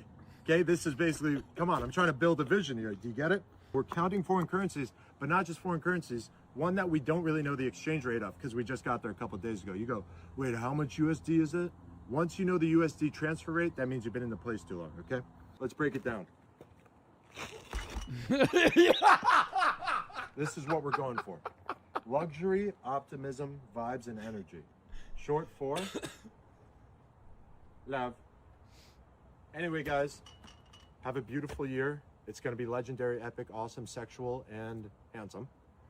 And Yo, bro, his videos, whenever they show up, I'm like, this is the funniest thing ever. Maybe you've heard of the modern phenomenon of looks maxing, or maybe you aren't chronically online and have no idea what I'm talking about. Basically, looks maxing is bone smashing.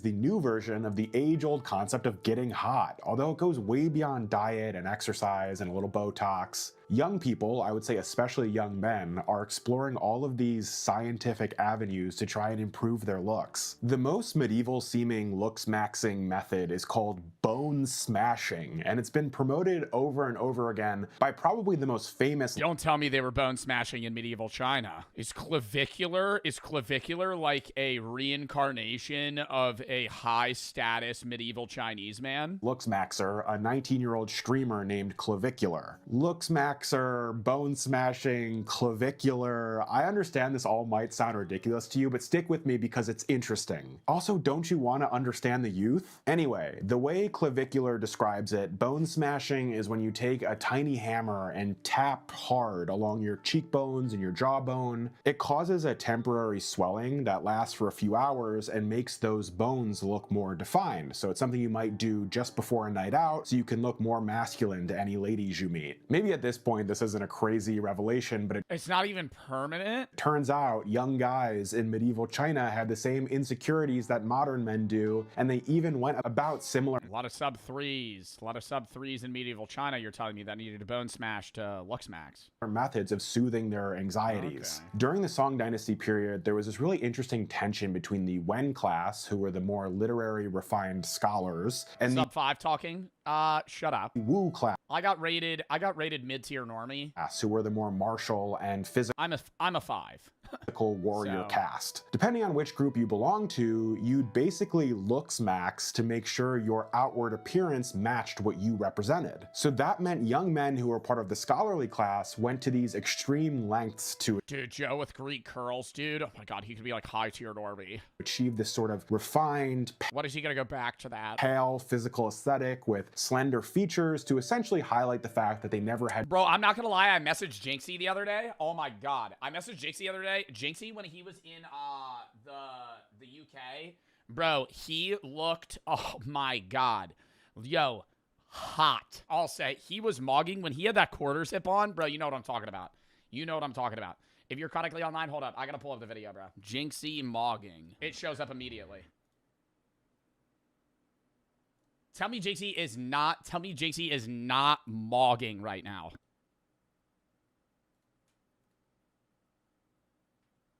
What are you talking about? What do you mean? What am I talking about, bro? He has like a perfect head shape. Like, my head is so much more bulbous. Dude, imagine if Jinxie gained like 30 pounds in muscle. Wow. GQ model, literally. Had to work with their hands. They'd even use specific diets and cosmetic aspects of traditional Chinese— Search Digimog. I'm not searching Digimog. Chinese medicine to maintain— I'm gonna search Digimog. Hold up. Digimog. What's up, guy? This is a YouTube video of him watching Digimog TikToks.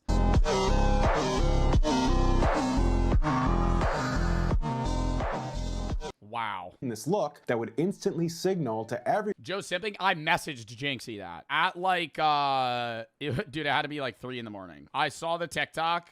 Where is it? I said, bro, you're mogging, you look great. Oh, that's so cringe. Everyone that they were part of the intelligentsia. Those in the military class, basically who we would consider to be the modern day Chads, focused primarily on bone strength. I don't know, maybe that sounds familiar to you. It wasn't just about muscle, although of course they made sure they were in great shape. It was about the chi energy within and physical density. You wanted to look like a brick wall. That was now pin the schedule. Kind of the physique they were shooting for. It's important to note, of course, that they weren't hitting themselves in the face with hammers like modern looks maxers. Their routine usually included things like hitting sandbags or poles to increase their bone density. There was a hitting sandbags or poles with their body, like kicking a metal pole or something? 20th century French scholar named Jacques Journet who specialized in Chinese history, and he talked a lot about negative canthal tilt. How these I'm kidding. Aspects of appearance became kind of a coded language of your class. In the incredibly hierarchical society of medieval China, if you didn't have the specific look, you were culturally invisible. It seems like a lot of young men, and young women too, feel this way today. If you just look up the term looks maxing on YouTube or TikTok, the insecurity is overwhelming, but it's understandable. We were all vulnerable teenagers once too. But you see these guys giving each other ratings on a scale of 1 to 10 and recommending which specific steroids or looks maxing techniques to try so they Yo, I saw a post on Twitter the other day of somebody talking about the peptides and substances they're taking to gain ELO in CSGO. And they said that they were like 6K ELO and they started taking like a slew of drugs and reached 10K. And I was like, wow, this has to be a joke because 10K is not that good. And I'm not rated in CS yet. I still have to play my ranks. But I'm like, I'm not taking drugs to hit 10K. And then in the thread, it was people genuinely having serious conversations about like what hardcore drugs they were taking to climb in CS. And I was like, yo, there was one dude talking about him like low dosing meth to fucking climb. I'm like, that's the average person I'm playing with in a CS lobby. Like, the average person that I'm in a CS lobby with is like microdosing methamphetamine so they could fucking climb. That's crazy. Like, I'm not saying, you know, there's any world where you should take drugs to climb in a video game rank, but you taking drugs to units. Sir, stop it. You need to calm down and stop resisting, okay? What's your name? Jesus Christ. Okay. Right, he's got to have an ID on him. His pockets. Have anything on you need to know about, sir? Anything that's going to stick us? Any weapons?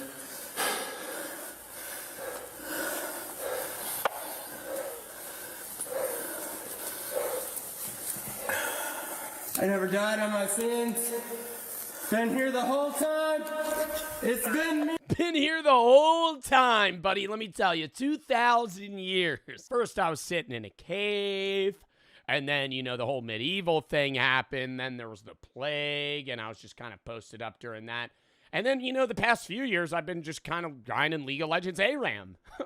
And, you know, this one guy on the side of the street gave me bath salts. And then I decided to stumble into the church. And, hey, reveal myself after all. 9 till 7. Thanks for making a phone. It's been me. I'm right here. I'm right here. It's me, motherfucker. I see you down there, the devil. I'm going to bench the bread line. Today. That's where I'm headed. I feel like he has to be on a hallucinogen. Some people are saying like bath salts are meth. I mean, he's fully tripping right now. I feel like he's in a psychosis state. He's not on meth. I feel like he might be on like some fucking weird mixture. Nah, I mean, maybe an insane amount of mushrooms maybe, but even then. Jesus Christ Almighty! Yeah, dude, I don't know. Somebody said DMT. I don't think DMT lasts that long. I won't say his name. Jesus Christ! Yeah, somebody said Spice K too. That's what I was saying. Synthetic weed. Some shit that's making him lose his mind. 10:25. I believe I can fly.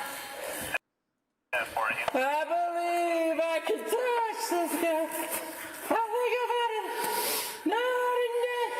Coming.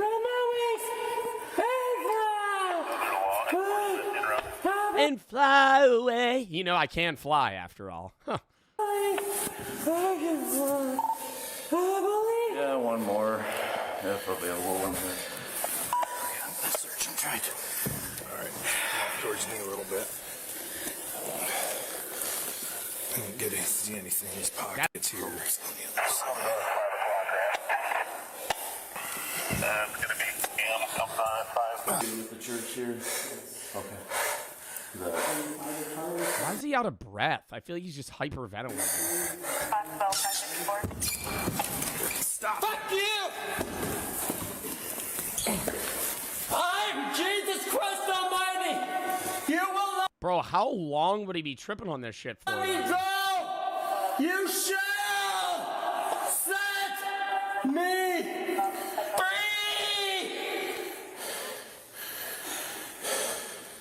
Just take some breaths for us, man, all right? What's your name? Can we start with that?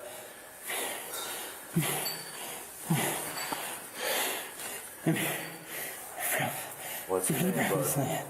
Jesus Christ is here. You're all saved. You are all saved from your sins. You are saved. And you will see me again. I will be here. Because I'm not going anywhere. I've been here all along. I'm not going anywhere. Been here all along. You guys are all saved. I just need a financial investment from you. I've been getting into I've been getting into a bit of Forex, okay? Foreign exchanges, kind of in the bit of the foreign stock market biz, as some may say.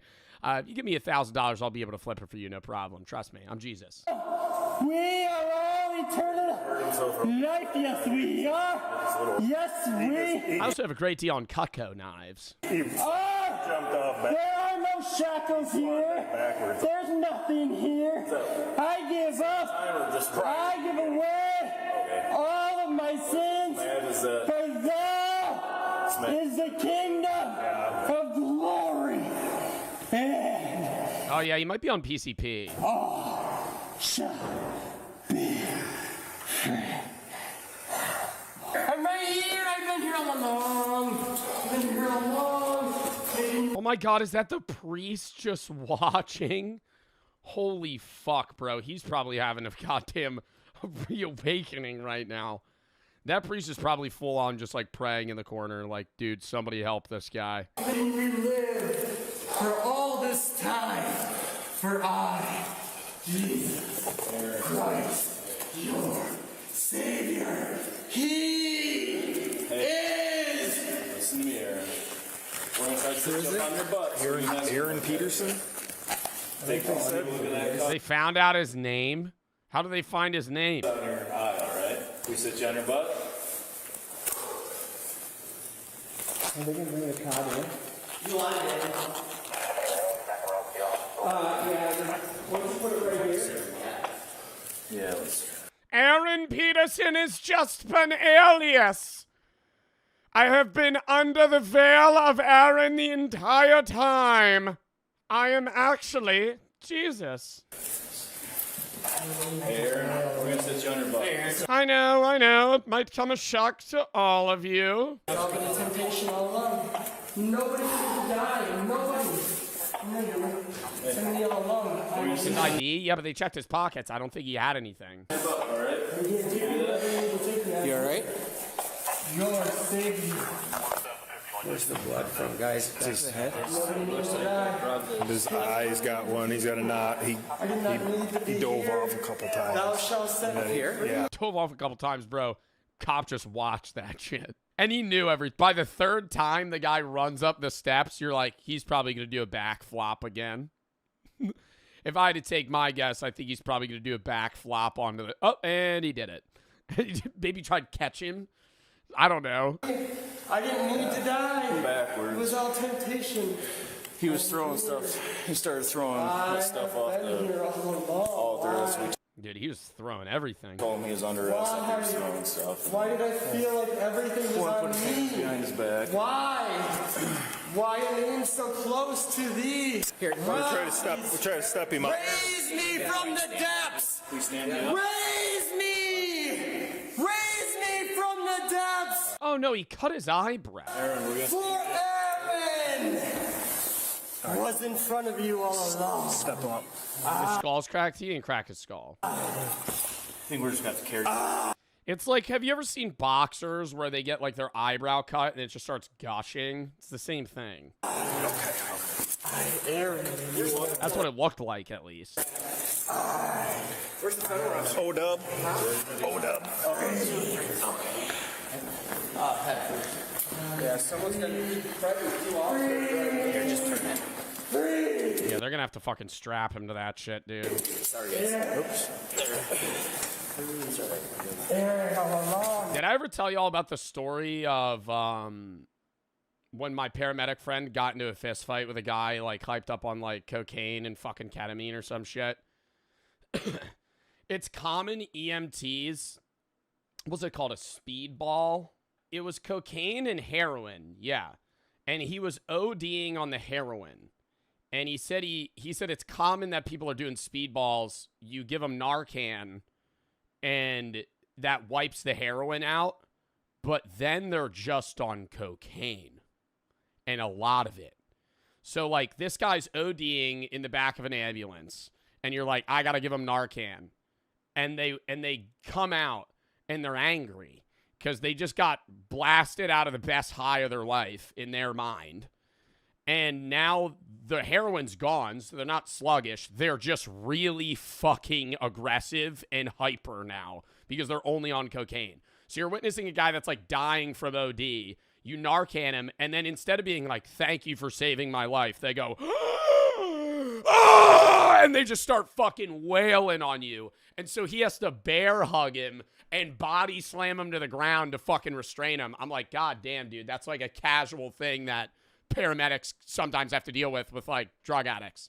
The list goes on and on. It goes on and on. Did he get fired? No. Well, he didn't fight him. It was like dude, the guy started wailing on him. He basically just restrained him. On and on. It goes on and on and on. You are devils sent here to test me. Every single one of you. Your hometown. The devil's here to test you. Why would the devil be here? Why would God send it? Why would God send demons to himself to test himself? You guys are demons here to test me. I sent them myself. I forgot about it, but now it's all making sense again. You know that. Let it keep dilating, my friend. Wherever you think that you are taking me, no binds, no shackles, no chains, right. For I have been here before. Yeah. What? No, it's closer for you. Yeah. Breathe. Do you think he'll remember this? Like, I wonder if he's so far gone that he'll just, like, effectively wake up out of it, or if he's going to, like, perpetually be in this state. Breathe. I am free. I'm not sure. I'm here. I've been here all along. Yes, I have. Yes, I have. The investigation determined that the man had recently stopped taking prescribed medication for a mental health condition. Wait, what? So he wasn't on drugs? He wasn't on drugs. Like, he needed medication. Deputies noted that he appeared disoriented and continued to make religious statements even after being restrained. He was Really? transported to a local hospital for evaluation and later medically cleared before being booked into the county jail. Prosecutors charged him with disorderly conduct and resisting an officer. Court records indicate that Resisting an officer, I feel like he could have gotten charged with, like, assault almost when he tried to attack the officer. I feel like they should more focus on trying to get that guy help, though. Because I don't think he was, like, malicious in intent. I think he was actually going through an insane episode of truly believing he was Jesus. I'm Jesus goes full demon. Toppled over backwards several times on solid marble. Didn't phase him. That's some powerful shit he's on. Yeah, that is true. I feel like normally you would probably pass out. No way he doesn't have a concussion after the first fall. You'd be surprised what drunk and high people manage to get away with relatively unscathed. I'm a paramedic, and I've seen a couple people walk away from a car literally torn into 2 pieces with only a scratch. Well, isn't it, I'm not advocating for drunk driving by any means, but don't drunk drivers tend to actually live through more horrid crashes because they don't tense up and they go with, like, because they don't react. So if they're, like, really fucked up and they get into a car crash, they kind of just flow with the car instead of tensing, and then they usually either are less injured or don't die.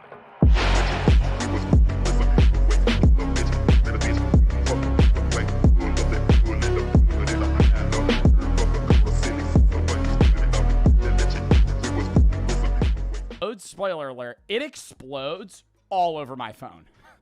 And I washed my, like, I didn't physically wash my phone. I had to wipe my phone down with, like, wet wipes, and I put, like, soap and a little bit of water, like, 9 times, and it reeked for, like, 2 days. Without further ado. Oh, God. I didn't think it was going to explode, though. I thought when people have it explode, it's like the can bulges. Bro, just watch. Differently. I don't want to drop it. Hold up. Cutting. Oh, no. I can't cut. You got to see the whole thing. How should I do this? I don't want to... Oh, it's juicing a little bit. It's juicing out a lot. You can see it right there. It's dripping everywhere. Oh, that really smells.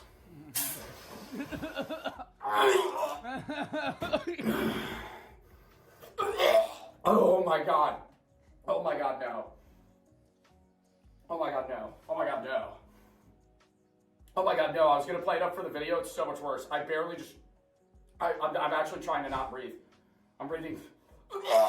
Stop, this is gonna make me gag. This is actually gonna make me gag. This is gonna make me gag watching this. Dude, it was, no, I'm like remembering the smell.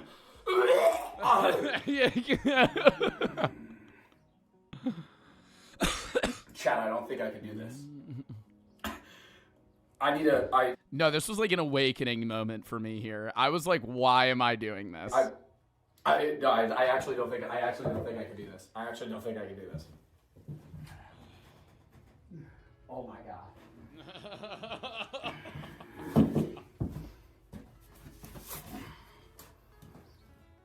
It got on my fucking phone. I'm not doing this. I'm not doing this. Hey, we did the food challenge where you probably saw me do all this other shit. I have free will. I'm saying no.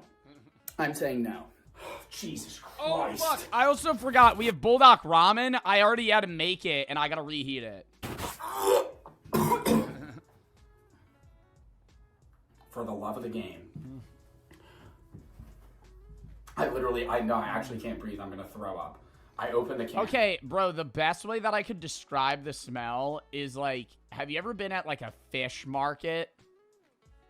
Like, imagine, this is the way I described it to my friends in Brook.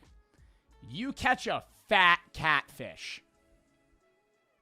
Big one. You cut him open, fillet his guts out, and leave him in a hot room for 3 weeks. Never open the door, and then walk in randomly. Like, the smell fills the room. It's that bad. I'm going to show you the fish, and that's it, okay? I'm not eating it. Oh, I'm not. God. I repeat, I'm not eating it. It smells like a trash can at a gutting station. Worse. I used to go offshore fishing when I was younger, and I've gutted fish. I've smelled fish intestines and chum. Like, it smells really like chum, but like if it sat in a bucket for 3 weeks and you just never touched it. I don't know where the fork went. Hold up. It like dead bodies. Okay, here we go. It is like just genuinely, oh, Jesus Christ, I don't have the other fucking glove. Dude, and it smelled so bad that I was breathing through my mouth, and I still smelled it. On. Oh my God, it's just fucking rotten fish. You can see it pooling. I can't even. You can see it pooling. Oh my God, there. Bro. Okay. Hold up. editor cut this. I gotta pour some. I threw that shit in my friend's trash can right after I was done too, and the next day was trash day, and I kept thinking like, dude, whenever the trash guys come, I'm wondering if they're gonna smell this, cause like through the trash bag you smelled it. I gotta pour some of the liquid out. I have to pour some of the liquid out. Oh my god. I gotta hold it. I'm holding it. I can't do this. I can't do this. Oh my god. You're acting? Oh my Bro, God. I'm not. Yo, Sir. yo, you think I'm acting? You think I'm acting? Look at that shit. Look at that shit. You think I'm fake gagging? You think I'm fake fucking... Bro, that at vomit, and you're like, okay. Okay. Bean Boozled. You know it. You hate it. Doesn't that woman kind of look like the Hawk Tuah girl? I always think that when I see the Bean Boozled thing. I feel like I buy Bean Boozled like every 3 months, play it like 2 times, and then throw it out. Because it's fucking disgusting. Actually disgusting. How many should I eat of these? We have option-wise, juicy pear or booger, strawberry banana smoothie or dead fish, berry blue or toothpaste. That's a cop-out. That's a cheap one. Cappuccino, liver and onions, peach and barf, pomegranate or old bandage, and top banana or wet dog. We also have licorice, burnt rubber, toasted marshmallow, stinky bug, tutti frutti, stinky socks. Ideally, I think I'd do 3 spins. 5 at a time. Let's do 5 spins, and I'll eat all 5 at once. And then we'll move on. Ideally, I get berry blue and toothpaste 5 times. That's not going to happen. Realistically, I'm pretty sure I don't want barf. I don't want barf. Old bandage I could swallow. Wet dog, stink bug, burnt rubber. Burnt rubber, not bad. Not bad. Wet dog, not bad. And then I think I could probably also rip old bandage. Liver and onions, not great. All right, first spin. Okay, it's in between berry blue and dead fish. We'll count that as a respin. Because I'm not going to, you guys are going to say dead fish. We're going to respin. Okay, that doesn't count. There we go. Cappuccino and liver and onions. Awesome. Awesome. Awesome. Awesome. It's always hard to find which one is the color of the thing that you're looking for. Some are, like, really easy, and then others I'm just like, I feel like I just grabbed the wrong thing. All right, licorice and burnt rubber. Ideally, I get 3 good ones and 2 bad ones. Does anybody know the statistics on fucking, what's it called? Bean Boozled? I got marshmallow and stink bug. Like, if I get 3 good ones, I think that'll mask the bad ones. It's dead 50-50. Is it really? Peach and barf. That's probably one of the worst ones. You think I could test? You think you could smell them? One of those is bad. I think that toasted marshmallow one stink bug. This fucking spinner sucks. Another black licorice. Can I please throw a berry blue in there for freeze? I already have 5. I get 1 berry blue. I have to eat all these at once. I get 1 berry blue or toothpaste. No? All right, fuck you guys. I'm going to eat all of them after. All right, fuck you guys. To celebrate. All right, here we go. Wait, what do I have? I have black licorice or burnt rubber, barf and peach, toasted marshmallow, stink bug, and then, oh, liver and onions. I really hope I don't get liver and onions. All of these are bad. The 2 burnt rubber ones, even if I get one at a time, should I do one at a time or all at once? We'll do one at a time. First one, licorice or burnt rubber.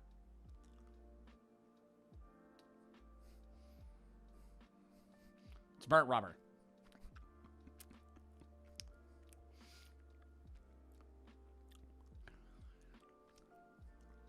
It's burnt rubber. Not great. Not great, not bad. Surprisingly sweet. It does taste like a tire. It tastes like the smell of a tire. Licorice. We're 1 for 1 right now. 1 for 1. More good than bad. Oh, why did I eat those two first? Those two were like the only good ones. How do they manage to make that? I was asking the same thing. Do you think they put like liver in it? Like an essence? I feel like it has to be like an extractable juice. Well, they're not like extracting vomit. It's probably some sort of pheromone and taste that's similar to the taste of vomit. Peach or barf?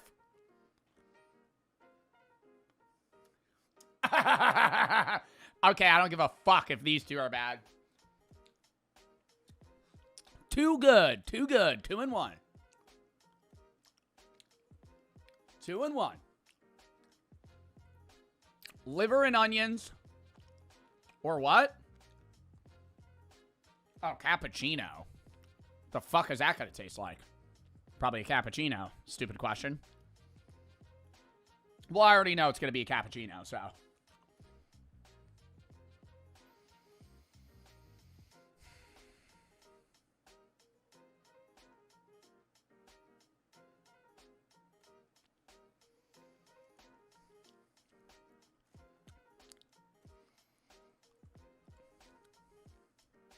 You know what's crazy? I think I've gotten better at eating actually disgusting shit. Like, when I was younger, that probably would have made me vomit. That was disgusting. It was liver and onions. Stink bug. Or marshmallow. Spoke a little too soon there. Spoke a little too soon there. I gotta I can't... why Gen Z culture is basically medieval China. The other day, I was thinking about it, and I realized, you know who these dang Gen Zers remind me of? The Song Dynasty from medieval China. Anyone else? Totally. Oh my god, yeah, I totally agree. Been feeling this way lately? No, it's just me? Well, let me explain what I mean. There's all this new data to suggest that younger people these days want to spend their money on experience. Roughly 60% of millennials and Gen Z would rather spend money on life experiences like traveling and concerts than save for retirement. Are they making a big mistake? I think there needs to be a middle ground. I think that older generations like boomers did nothing fun and just saved money like under their mattress type shit and invested to a point where they retired with money but literally never left their home state. And so they didn't experience anything, right? They died with a nice car and a nice house, but they'd never been to Europe, Canada, South America, Asia, Australia, Africa, anywhere. They had literally only stayed in 4 states and went on vacation to, you know, fucking Myrtle Beach or Florida twice, ever. So I think that's bad, but I think equally, you know, spending all of the money in your savings account on travel is probably also not smart. But I think that I would rather have what millennials and Gen Z are doing than what boomers are doing. The problem is that because of this, all experiences are becoming more expensive. That's why, like, Airbnbs are so lucrative if, like, you provide an experience, right? If your Airbnb is just kind of like a nice house, you're going to get a lot less people that rent it, comparable to if you have an arcade, a bowling alley in the basement, you're fucking 1 mile away destination-wise from a beach and bar scene. It's like, that's what fucking millennials and Gen Z would pay fucking $2,000 a night for. Like, there's actually Airbnbs in places that rent out like 3-4K a day, like, you know, big fucking 15-person houses, just because, like, they provide an experience. Or just, it's the same thing with, like, millennial burger shops. It's like, I know that's a meme, but that's, like, an actual thing where these, like, big cities in, like, Miami, LA, New York and shit provide an experience for something, and the product they're serving you is on par with places that are 50% less in terms of price. But because you're in an area that's popular and they're providing some sort of experience, you have to pay more. This is not physical items. I think it reflects this growing hunger for third... Coachella. Coachella, perfect example. Coachella has been ruined, and this is coming from an influencer that went to Coachella. Coachella was ruined by influencers. Coachella is ruined by the fame and popularity of the event, and it's gotten to a point where, like, number one, the city's already super expensive because it's in the middle of the desert, and therefore the actual concert itself is going to be fairly expensive. On top of that, the ticket prices are through the roof, and the actual food prices and what you're paying for experience-wise is so much. Like, to put it in perspective, just going to Iceland, and I went on a trip in Iceland and did everything I could in 7 days there, was like $6 grand, $8 grand for 2 people. 2 people to go to Coachella for 3 days on week 1 was like $10,000 in the US. Versus traveling to another country that's in like the middle of the Arctic for a week, which is already expensive. It's more expensive to go see fucking, last year, not like Sabrina Carpenter this year, but like last year, go see like Lady Gaga for one night. Like, it's more. And experiences, not physical items. I think it reflects that you're a millionaire.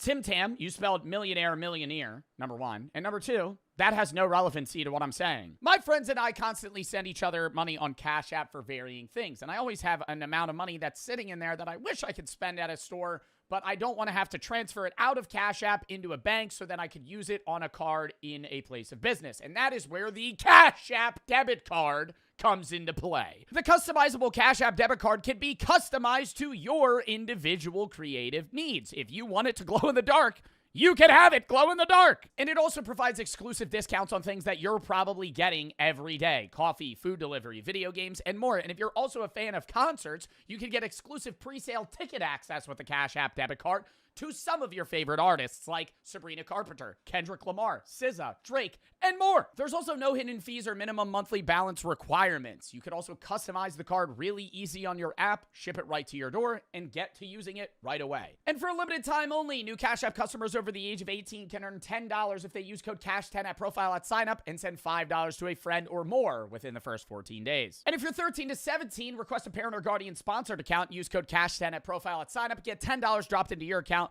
when you order and activate a Cash App card, and send $5 to a friend or more within the first 14 days. Terms apply. Thank you to Cash App for sponsoring this video, and let's get back into it. This growing hunger for third spaces, and if you don't know what third spaces are, let me just quickly break it down for you. Basically, your 2 main spaces are home and work, and historically the third space was somewhere in the middle. Maybe it was the bar, or the guild hall, or the tea house. These have all but gone extinct recently, or have become prohibitively expensive, and Bro, I think we watched a video about like third places just ceasing to exist. Like, nobody, like, hangs out anywhere anymore. Young people are feeling it. They want the third spaces back. This maybe feels like a very 21st century vibes-based phenomenon, but it's actually extremely Chinese. The Song Dynasty was the first era in history to have we're literally medieval China. That's so lit. What we would consider as a lifestyle culture, where the cities were actually designed for pleasure and snacking and nighttime entertainment, just like so many downtown areas are today. You're Gen Z too, dickhead. There was this 12th century writer named Meng Yuanlao who wrote this fascinating memoir called The Record of a Dream of Splendor at the Eastern Capital. It's one of these shocking works from the Middle Ages that I love reading because it seems like it was written by someone recently instead of someone 1,000 years ago. He writes this whole nostalgic You're the oldest Gen Z. No, I'm not. I'm 2002. The oldest Gen Z is like 1996. Zeusi's Koshard, Chris is Gen Z and he's almost 30. I'm 24. Reminiscence of the Song capital city, Kaifeng, and talks all about the 24-hour tea houses and the professional performers and storytellers and the specific— Yo, lock in, chat. I'm learning about medieval China and you're yapping about how you think I'm an unk. Fuck. Whole nostalgic reminiscence of the Song capital city, Kaifeng, and talks all about the They respect your elders in medieval China. What's going on here? 24-hour tea houses and the professional performers and storytellers and the specific vibes of the different districts. There's this one section where he talks about restaurant culture. I'll just quote the full thing here and you tell me if this sounds familiar. When the guests arrive, a single person holding chopsticks and a menu questions all of the seated guests. The men of the capital are extravagant and they demand 100 different things. Some hot, some cold, some warm, some regular, some extremely cold, and things like noodles laced with lean and fatty meat. Everyone orders something different. The waiter takes the orders and draws near a counter where he stands in line and recites the orders off from the start. I don't know, this to me... Yeah, this sounds like you're getting like hibachi today at like a new age like twist, or I'm at like a Korean fusion restaurant. Literally sounds like a night out in 2026. I'm positive this isn't what you would picture in your head when you hear the word medieval. Also, just to give you a historical timeline here, this is basically China on the eve of the eventual Mongol invasion, and it's a time... Oh, totally. Yeah, the Song Dynasty following up after the Tang Dynasty and right before the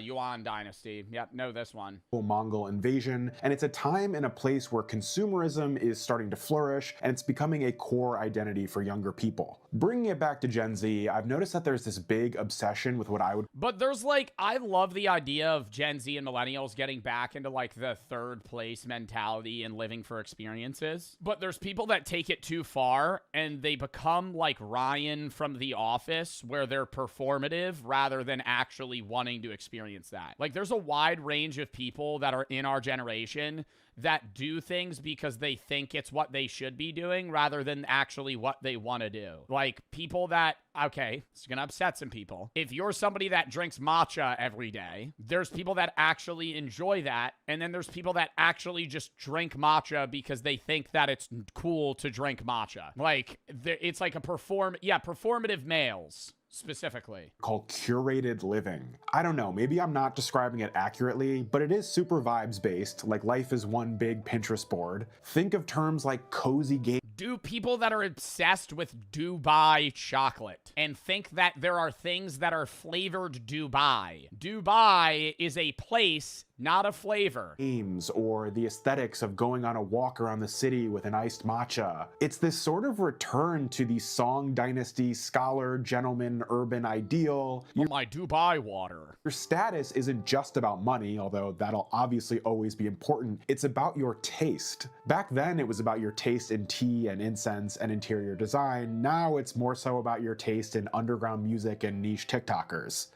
Wow. Yo, that's facts. To a degree, because being mainstream is like so lame. Yeah, like that's why, bro, there's people that don't watch me anymore because I'm too mainstream now. I'm so serious. There are people that liked when I was smaller, and that because I've gotten bigger, they think it's lame to watch me now. Like, that's a thing.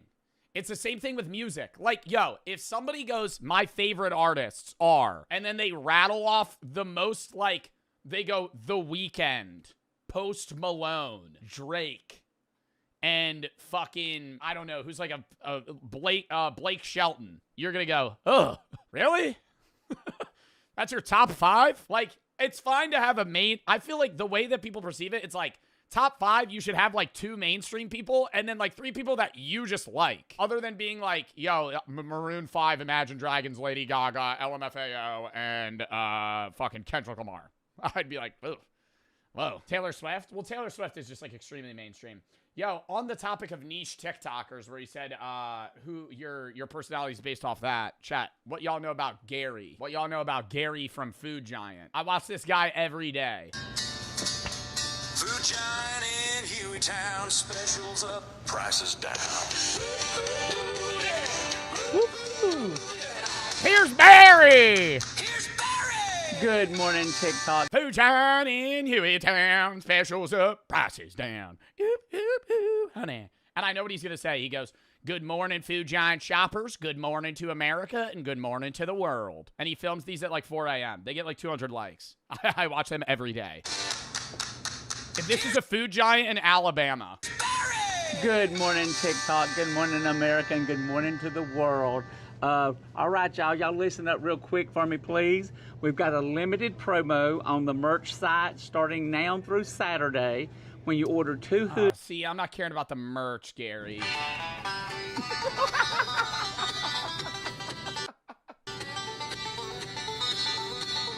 Yo, he acting like he's playing that shit. Look at him. Get that spin on it. 2, 3. With a nice and happy southern smile. There we go. Here's Barry. There's Barry. Good morning, TikTok. Good morning, American. Good morning. Wait, where? Are you doing a fundraiser? He does an intro for Good all morning, his Food videos. Giant Oh, here it shoppers. is. Good morning, America, and good morning to the Oh, world. we got a deal on that Brian thick cut bacon. What do we got here, Gary? This morning on our Hot Buy ad sale, we have the Brian's bacon for only $2.99 for a 12-ounce package. That's a savings of $3 a package. And then I got to thinking, go buy you a loaf of bread, get you a head of lettuce, which we have on sale for $1.49 a head. We have these beautiful tomatoes. Yes, big mater. Only $1.89 a pound. You could have several sandwiches